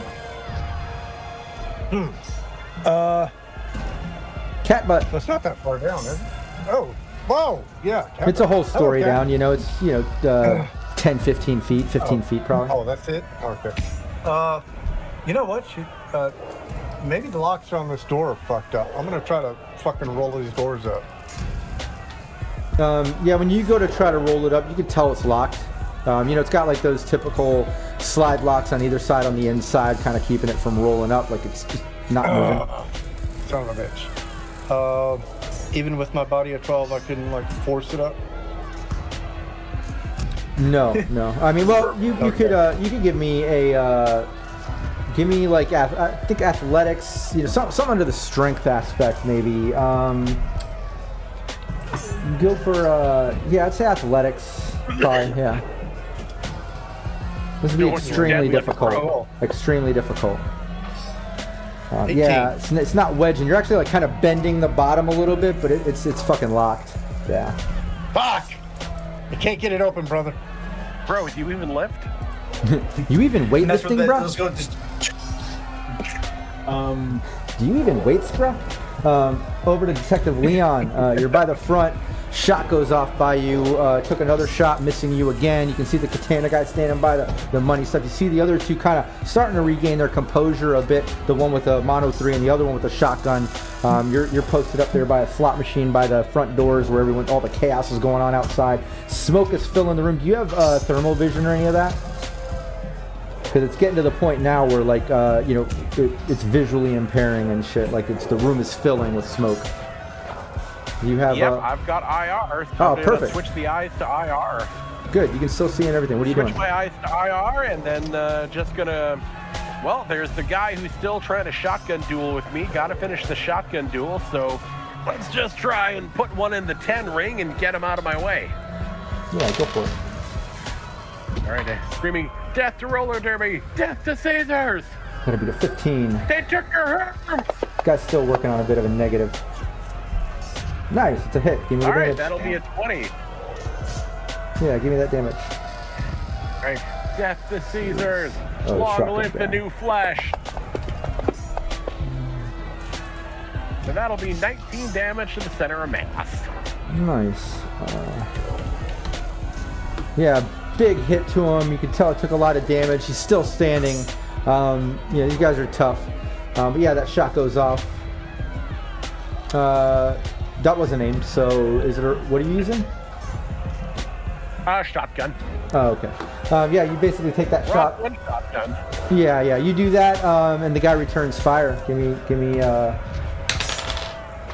And you notice he kind of and ruining. And he kind of like backs up to the money at this point. Like he's not pursuing. Like at this point, like looks back at the guy by the money with the Kendachi and the two by the bar. And he kind of is like backing up, like taking kind of a defensive mode towards the money, but takes that shot off at you. Oop, and you dodge it once again. Damn, man, you're like a ninja. This session. Cover is my friend. Yeah, you dodge it again. The slug just whips by you, just completely destroying that slot machine. You see like tokens and shit just start like kicking out and shit. And yeah, you see the Kendachi guy just kind of backing up. You can see the other guys climbing over the bar and like making their way through the smoke and shit. They kind of like put themselves out. They were both on fire as they're putting themselves out. Over to you, Wolfman. And hearing the shriek of the aluminum rolling door protesting against being open against its will, I was just gonna put the truck into gear just to look at and just let Toymaker know. Oh Lord, here we coming, and his foot on the gas. It's I know this music. Nice. Yeah, give me your drive land vehicle. Okie dokie. Let's see how lined up and perfectly you get through this if you can break through it. And I'll tell you, this is a bit difficult. It's a tight fit. You don't have a lot of pickup speed space, but let's see. Nice, and you do it. Yeah, you floor it. It's just enough, man. Like you don't rev up enough speed, but when you hit it, it's like boom, and then it's like bending, and there's and just like breaks through, breaks down. The roller hits the top of the cab and rolls down the front as you kind of go up over it and start cutting down the ramp. You can see Toymaker off to the side as you're kind of like breaking through. Yeah, you basically break it. That's a good girl. Just patting the dash. Yeah, Knox. You hear the signal on the comms, or Wolfman basically say that. You hear the horn honk, and you're down the street. You can see up on the ramp that whole garage will just bend and then break through and crumble down as this big semi comes out and starts going down the ramp. And you see the big money case on the back of it. And as it's coming out, you can clearly see the that security guard that had the Kendachi Mono 3 come like running behind it, like he's like right behind the vehicle. But what are you doing? I'm using the entirety of the move of this vehicle to make my way over to the semi-truck and run over the guy who's running towards the semi-truck. Okay, yeah, it'll take you know, a round to get up over there or whatever. It'll take a little while, yes. Yeah, you got to get all the way up and around. But yeah, you start making your way up and up that ramp as the semi's kind of coming down. And yeah, Ripper, you're in the vehicle. Anything particular or in it for the ride? Codex looks excited. I'm in it for the ride. I'm in a good mood. Yeah, Codex is too. You can tell she had a good time getting into this chaos. But yeah, Toy Maker, you see, you know, them kind of peeling out around the truck, breaks out through the garage door. Luckily, Wolfman gave you the heads up to dodge out of the way as he honked the horn. But the truck just busted out and down the ramp. What are you doing? Given what I just saw, I'm going over the top and get in the van. Okay. Yeah, you do that. You get up in the top and you get up into the van easily as he's kind of going down the ramp. Detective Leon in the front, you can see that money box and van basically peel out through the thing, and you see through the hole it break through that outer garage door going around the ramp or whatever, and you see that Kendachi Mono 3 guy that was like backed up against it, like, look, oh fuck, and he like turns around and goes running after the money case as the guy with the shotgun just like looks at that, looks at you, looks at that, like fuck, like he's trying to decide what to do. But what are you doing? And those other two are putting themselves out. Yeah. All right, I see all of that happening, and basically it's going to be a case of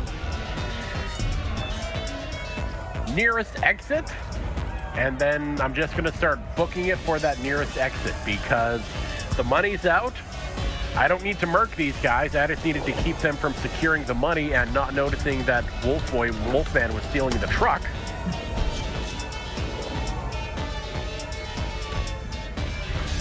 I hope people heard that and I wasn't muted the whole time. But yeah, basically just booking it towards the exit. If I can vanish in the crowd, cool. Yeah, give me your what's your movement's 5?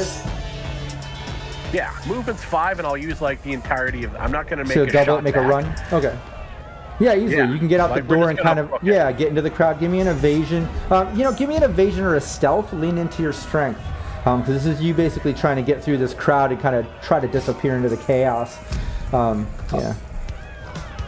He's changed into Gray Man again, maybe wardrobe and style. He's been doing this left and right, man. He's like I feel like every session Detective Leon has a moment exactly like this, and then he ends up with a new outfit out of a vending machine.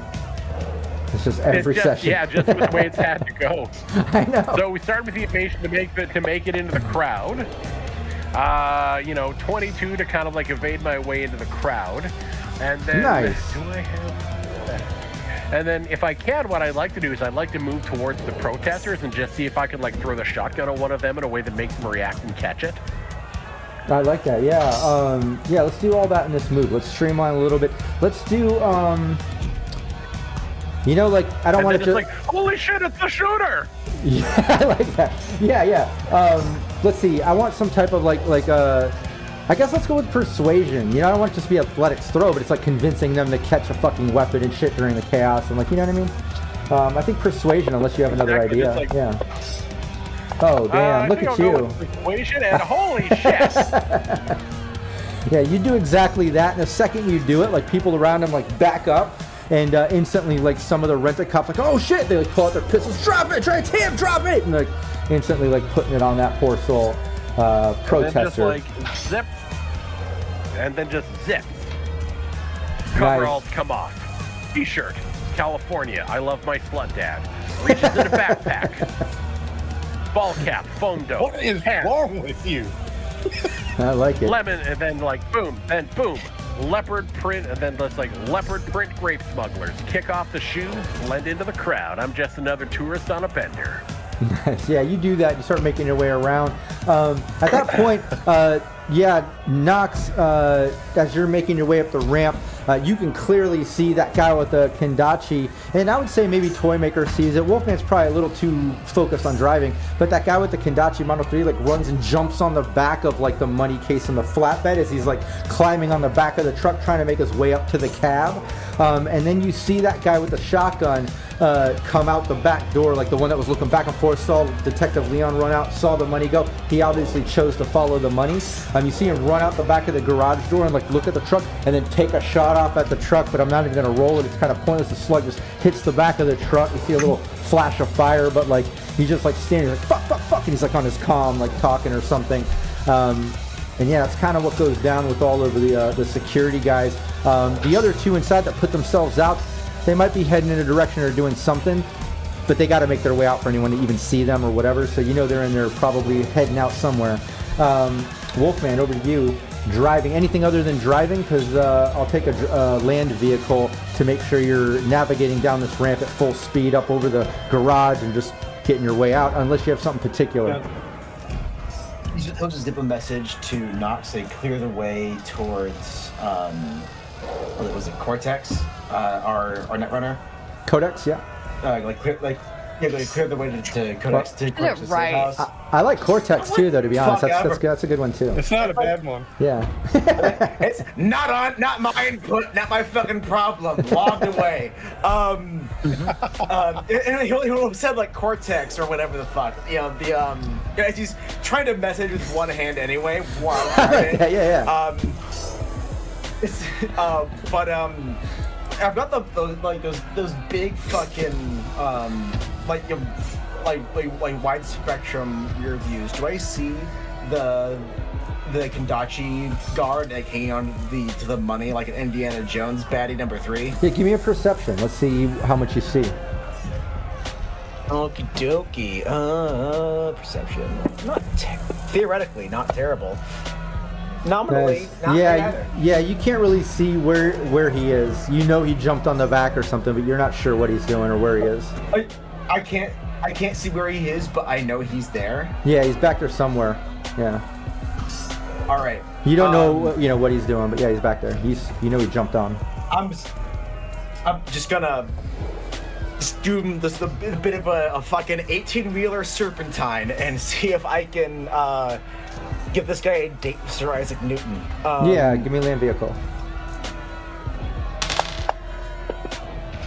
A measly 4, that'll be 23.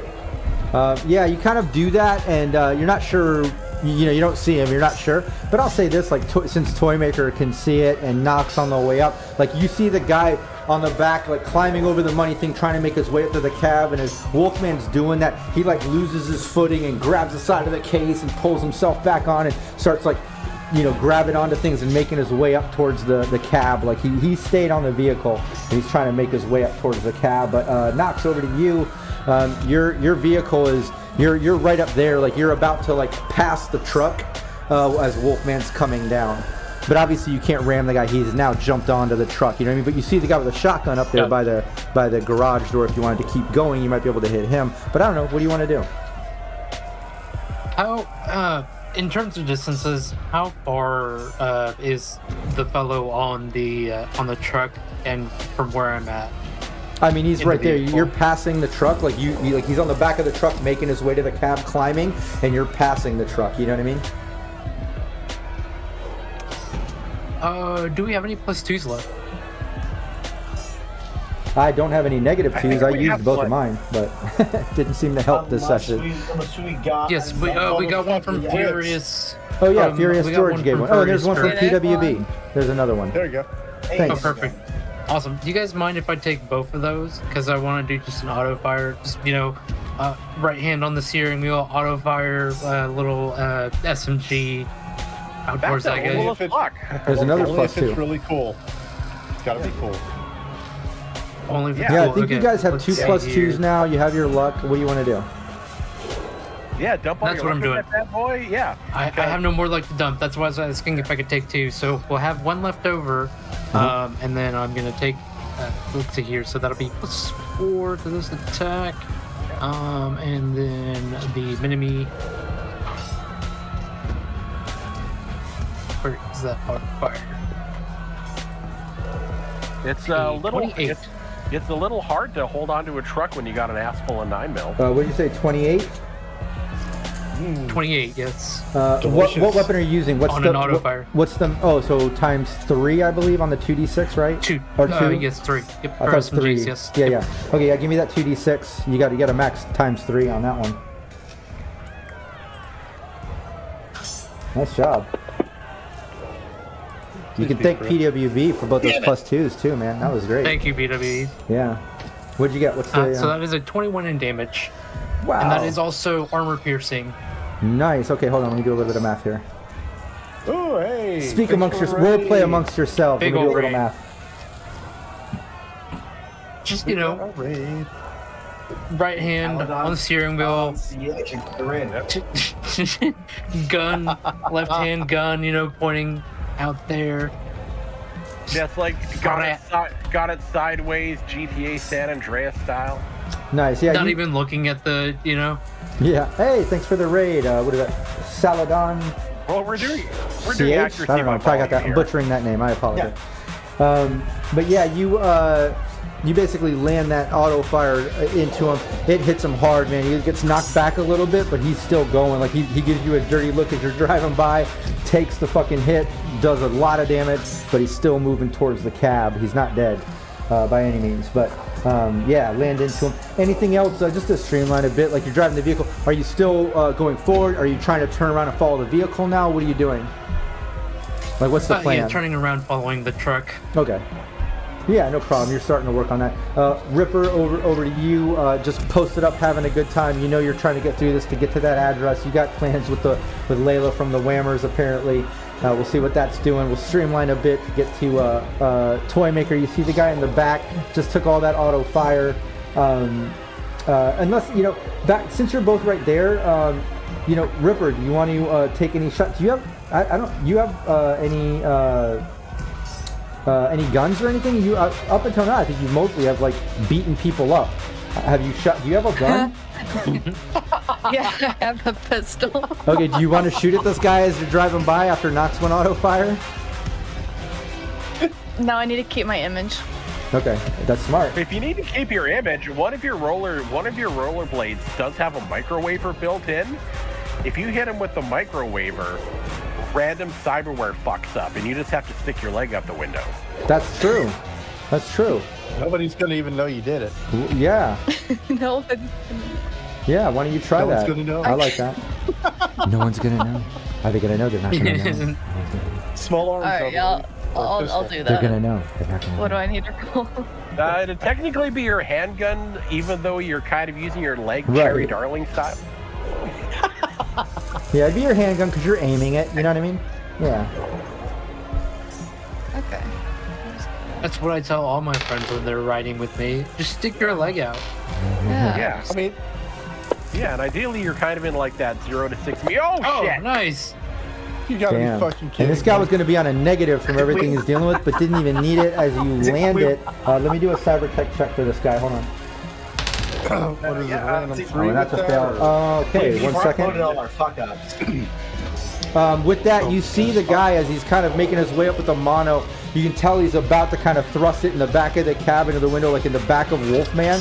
As Ripper does that, you see his leg go limp as he tumbles off the back of the thing onto the ground as the truck continues on. He's like on the ground, like fuck! Like basically his cyber leg went completely limp, which caused him to fall off of the back of the truck right before he was about to thrust this into the back of Wolfman's head. So yeah, great move, Ripper. Good thinking, Detective Leon.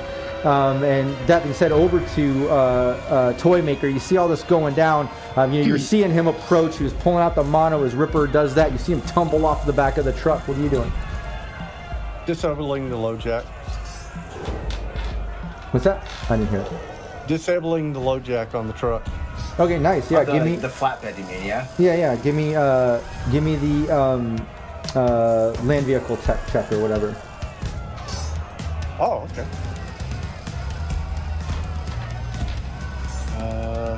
Your land vehicle tech. There it is. Oh, we got another +2, so I'm going to use that too. Go for it. So 23. Nice. Yeah, easily, man. You get it out. You find it. You get it out. Great job. What are you doing with it? You got it. What are you doing? Waiting for a truck to pass this up, and then I'm gonna throw it into the back of it. Nice, easily done. I just wanted to give that as an option for fun. Obviously, you could have ripped it out and it's just being broken, but I kind of like when you guys plant it on someone else just for fun. But yeah, You toss that out as Wolfman's making his way down.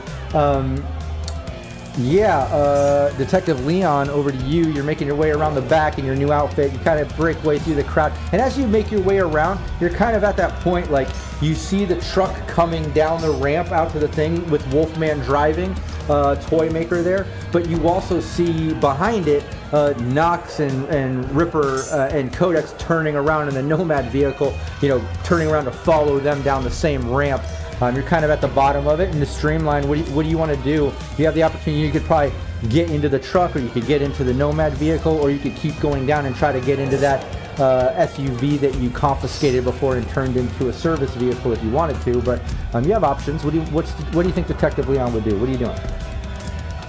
I'll probably run, so I'm going to haul ass to the converted minivan, just because both vehicles should keep their momentum, and I am not a gymnast with cyber legs. Nice, okay. Yeah, no, I like that. Let's streamline, man. You get all the way down, you get into the service vehicle, the security guard is like, go, go, go. Hey, man, forget about the shitty toilets, man. It's on fire. Let's go. And he's kind of like airing you to basically get the hell out of there. And you do. You pull it out. Nox, yeah. Get out of there, man. I had to burn my overalls. And Nox, you basically turn around to follow the vehicle, following behind Wolfman. Anything in particular, or just follow him down the ramp and follow him? Following, of course. And is the fellow on the vehicle, I know he fell off, but is there any way that I could cream the vehicle that I'm driving wherever he's falling? I mean, he fell off and his cyber leg is dead. He's prone. I mean, you could try to run him over if you wanted. Cool. That's what I'm doing. Yeah, give me that drive land vehicle. Rude. This got to be the 12. This guy's a prone and on a negative. It has the chassis. A 16. Has the heavy chassis, so you don't get any whiplash either. Nice, awesome. And the combat plow, so I can roll the combat plow damage for it. Yeah, do that. I like that better than just a simple run over. Let's have some fun with it. Nice. There you go. You completely plow this guy. If you want to describe it, maybe a little theatrical of how you took this prone guy out as he's starting to get up with this plow. Go for it. Oh man, this is spectacular.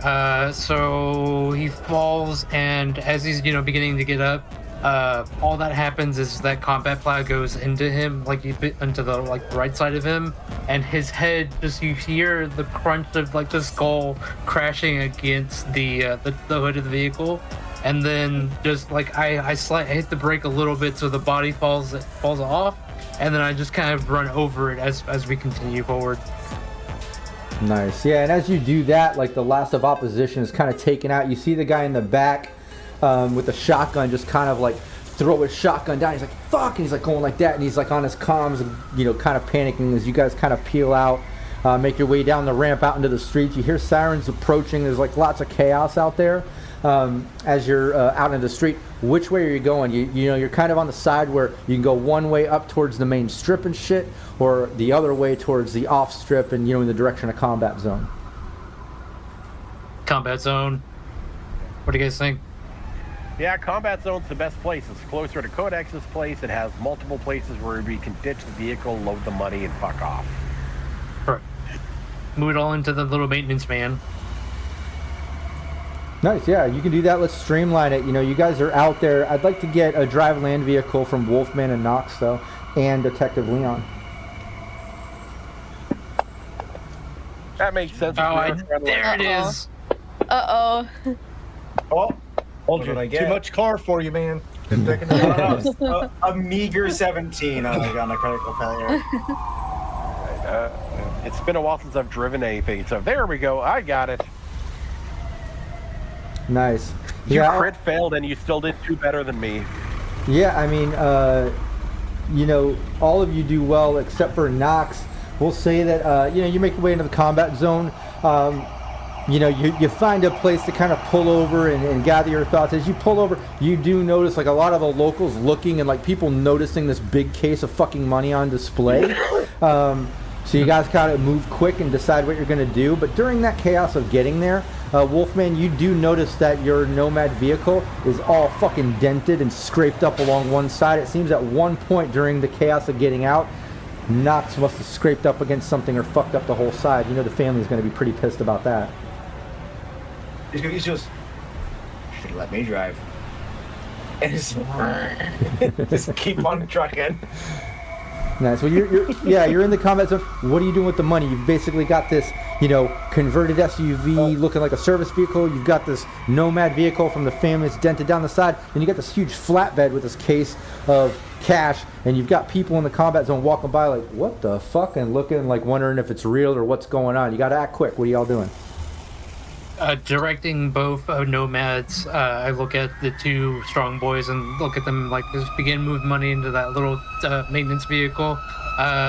Ripper, find a fan, maybe see if they want to drive this fucking truck out of here. And Codex, thank you so much for everything. Once we get out of here, we'll divvy up the money. Listen, honey, you're probably gonna need to move because your house is gonna be burned.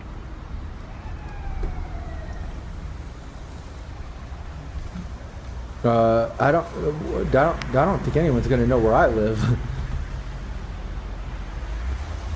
Well, we're in the area, and you are in their system, so it's high time you begin to move and plan to move. And then I look over to Toymaker and Wolfman, like, what the fuck are you guys doing? Come on, move, we gotta move this shit. Be there in a fucking second. He'll turn to Toymaker, say in Spanish, low tones, like, knife their tires.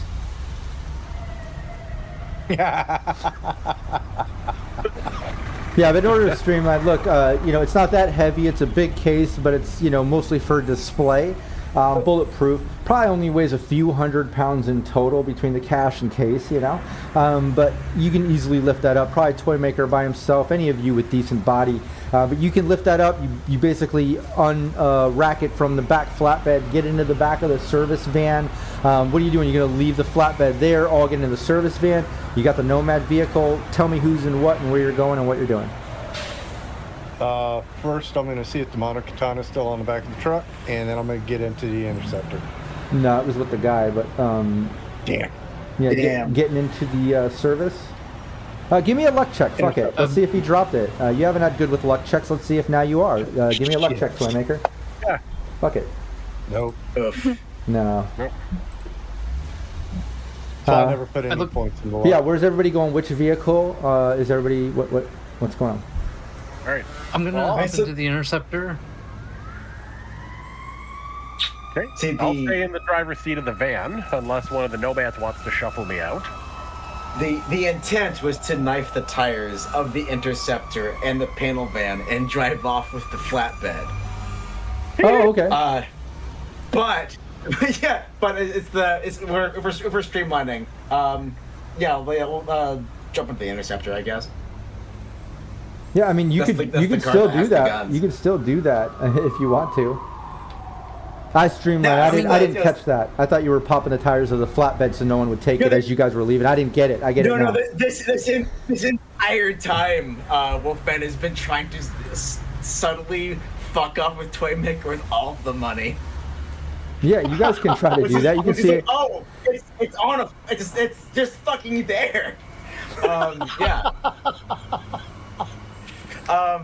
Yeah, this was like knife the tires for the loaner and the panel van,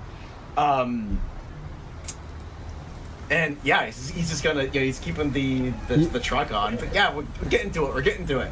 Yeah, this will take in order for you to pull that off, you're gonna have to do a stealth versus the perception of those that would probably notice. I don't think Ripper would. I think Ripper is probably trying to just hop in a vehicle, get the fuck out of there to get to her date and see what's going on with the whammers or whatever. But I would imagine like Knox trading, getting out of the vehicle, Leon deciding like, hey, one of you guys are going to drive, like they would probably be a little more inclined. So it'd probably be Wolfman's stealth versus Nox's and Leon's perception.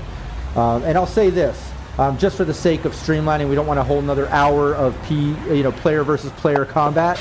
If you fail that, you just fail it. You're not going to do it. You're going to move on taking the money with the team like planned. You know what I mean? Sure. Yeah. Yeah.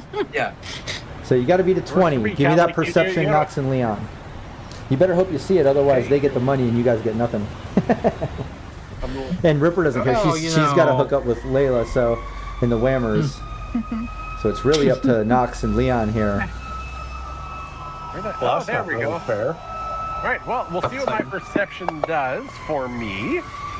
Ooh, all right, so that'll far. be an 18, and then it'll go up to... Hold on. I just got to double check. Oh. Okay. That'll go up to a 20 with the image enhancement on my cyber eyes. Oh, okay. Then yeah, that goes to the defender, even without Nox having to calculate. Yeah, Wolfman, you're about to pop the tires. You can tell toy makers like getting excited, like, oh shit, this is working. Right when Leon leans out and says, hey, when you guys want to drive, since you're a nomad, and you're like, and you put the knife away. You're like, fuck. Yeah, do it anyway. Fuck them. No. See, you would do that, and then you would make me have to play another 3 fucking hours. You'd piss me off. No. All right. So look, you see Leon see that, and you kind of give up on it as you hop into the van. So who's driving what? You basically have options here. Who's driving what? Interceptor. We'll let we'll be in the interceptor. Yeah, and then I'll rip off of the van. Yeah. We'll make it to our exfil point, which I believe is Codex's place. Mm-hmm. Yeah, you do that. You guys make your way over there to kind of re-meet up. You've got the cash in the back of the van. Codex says, looks over to you, Nox, and says, look, thanks for the cut. We'll say you kind of give her the cut in the back of the van. She takes some of the cash. I imagine you guys were dividing it by 6 or whatever, right? So you give her the cash, and she does lean into you, Nox, and says, I thought about it. I am going to fucking move. Like, I don't need the risk. I got the cash now. I'm letting the manager run the bar. I'll be trickling my my profits off that, and I think I'm going to head to Night City. I'll look you up once I get settled. And she kind of like looks at you, Ripper, when she says that. Bring Nighttime Dan. Don't forget about him. Yeah, and she heads up into her place and kind of like salutes you all to kind of get on your way as she runs up into her place. The rest of you pile in between the Nomad vehicle and the cargo van. We'll say you divide up the money. Everybody gets a piece of that. Where are you headed? What's the next plan? Obviously, we're streamlining. We're putting a wrap on this. This is a successful gig, but where are you headed? What are you doing? Because then I'm going to get to the Ripper address thing. Recollect our money from the bozos that we hired for holding that one lady. So, in the interceptor, I can message everybody, we still have a loose end to tie up. How do we want to do that? Do we just want to leave them alone? Or do we want to call that in? A hot tip for the cops to figure out? Call it in, hot tip. Correct. Call it in as a hot tip. No one will believe him, and that'll go in super hot anyways. Odds are casino security will probably hire someone like Militech because they're really pissed and they want heads no matter who did it. I think Leon has a cop hookup too that he kind of schmoozed a little days before. I'll text it like that guy like, hey, you want to make the case of the year? Give him like the address, the details, all the information that we had on these guys. I got it from a confidential informant, and I'm passing it on to you because I'm headed to other adventures. Nice. No, he hits you back. Thank you so much. And obviously this is a big case for him. And he replies back, hearing about the arena stuff and all this, and he's like, "Holy shit!" He's like, "I'm gonna break this fucking case." He's all excited. He's thanking the hell out of you. What was that, Toymaker? I'm gonna contact family and let them know that there's a free flatbed out there. Give them the coordinates on it. If you act quick, you might get it with the wheels on it. Nice, yeah. Family, thanks you for that. They check with you, like, any tracers on that shit? Low jack, anything? You got that thing covered? I've already ripped the low jack. Perfect. Yeah, they start heading that way. They thank you, and that it earns you some bonus points with the family. They're not even mad about the damage to the other vehicle now because of that. We'll say that kind of washed it out. And yeah, PWB just said 16,667 each, split 6 ways. That's a hefty load. So each of you has 16,667 eddies added to your character sheet as you guys kind of make your way out of Neo Vegas. But before I ask where you're going out of Neo Vegas, I imagine you're heading back to Night City unless you had other things in mind. I do want to get to the Ripper story. As Ripper gets her 16K plus, she has a little decision here. She was invited to a particular address. Ripper, when you look up that address, it's actually the Bunny Ranch, the new Neon Buddy Ranch out there. And when you hit back, we'll say that Layla informs you, like, yeah, we usually, after big events and shit, we like to party pretty big. And we've got the whole place to ourselves. We're going to be partying, having a good time, probably stay out here for a couple days, and then head back to Night City. We were thoroughly impressed with the move that you made. We want to take you up from rookie to maybe one of the new players of the Whammers. So why don't you come party with us, and we'll head into Night City and get you uniformed up and part of the team. Oh, fuck yeah. What's the rest of the team going to do? You want to drop her off at the Bunny Ranch and get out of there, or are you going to stay out there and party, or what are you guys doing?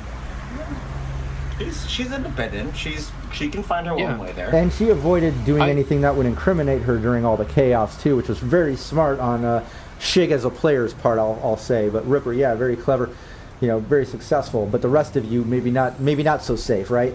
So what are the other 4 of you doing? What do you want to do? Let's see. There's how many of us? 4. There's just 4. Well, 5 with Codex. Well, But Codex is doing. Codex she's is moving out. She's going to hit you guys up when she ends up in Night City. She already got her cut. Ripper's out at Bunny Ranch with the Whammers. It's basically you 4. 2 of you in the Nomad vehicle, 2 of you in the cargo van with all that new cash. But what are y'all doing? Where are you going? Wondering if Detective Leon can dodge bullets. I've been dodging them pretty good so Again, far. focus, for fuck's sake. We've been playing for over 3 hours. You want this to be a 6-hour session. Please, let's answer the question. Where are you all going? What are y'all doing? We need to go to, let's go to the bar. That's a safe place. Codex? What do you think? No, Or not No. Codex, but, I'm thinking we get out of here, lay low. Let's move back to Night City. I'm tired of this show. okay, let's just go to the family camp, and we can stay there the night, let it cool off, get in another car all together, and head back to Night City. Yeah, use the Nomads to smuggle us back into NC. I like that. Already loading up the thing, and basically I'm just going to check on Starla's word cooler, book first class flights to her next day, and that's when he's going to try the sugar daddy thing. Nice. Just lands at her show in Cleveland, pistol whips a guy who's talking to her, even though it turns out he's just a busboy. Nice. Look, you all end up at the Nomad camp. Yeah, lay low. They smuggle you out. They get you out of Neo Vegas. You got the Nomad family on your side. You got a couple Nomads in the crew. It works. And yeah, they can take you back to Night City, they say, but Leon's going to fly out to the next Starla event while the rest of you kind of head back to Night City, while Ripper's kind of hooking up with the Whammers at the Bunny Ranch and pursuing her career. This is where we will wrap Team Gutter Rats finale and Team Gutter Rats in general, with the exception that I still would love to do a 24-hour cafe session like I normally do with my teams. Just a full role-play recap session where we'll do a little role-play, a little talking, a little what could be, what could have happened, what is happening in the future. Just a fun little, maybe 1 hour breakdown. We'll figure out when we can make that work with everyone's schedule. If we can stay on next Thursday or add in an earlier date, it'd just be an hour. But we'll do that little wrap up soon. And that being said, congratulations, team. You pulled off the charity robbery without anyone dying, which I'm completely shocked, especially with Toymaker on your team. And but no, you made it out. You got the cash. Everyone, I think, had a very successful session, and I think the characters had great success in their life with this, and not just pulling off the heist, but getting all that cash, and everyone kind of respectively getting in their own direction in future. But hell yeah. We robbed so many orphans. You did, but you're a team of baddies, and you're encouraged to do that, and that's what you did. But yeah, thanks, chat, so much for the +2s, the -2s for me as well. Even with those, there's not much I can do when literally every fucking roll was a crit success and a critical injury. Like, goddamn. You guys just dominated. Fantasy Grounds had your back, and it was a great session. That's all I'll say, and everybody look out for the promos to tune into our little 24-hour cafe rep session. And yeah, we'll see everybody next time. Thanks to the players for being fucking awesome. And yeah, we'll see you next time. Take care. Okay, love you. Bye-bye. Have gone. Cybernation Uncensored.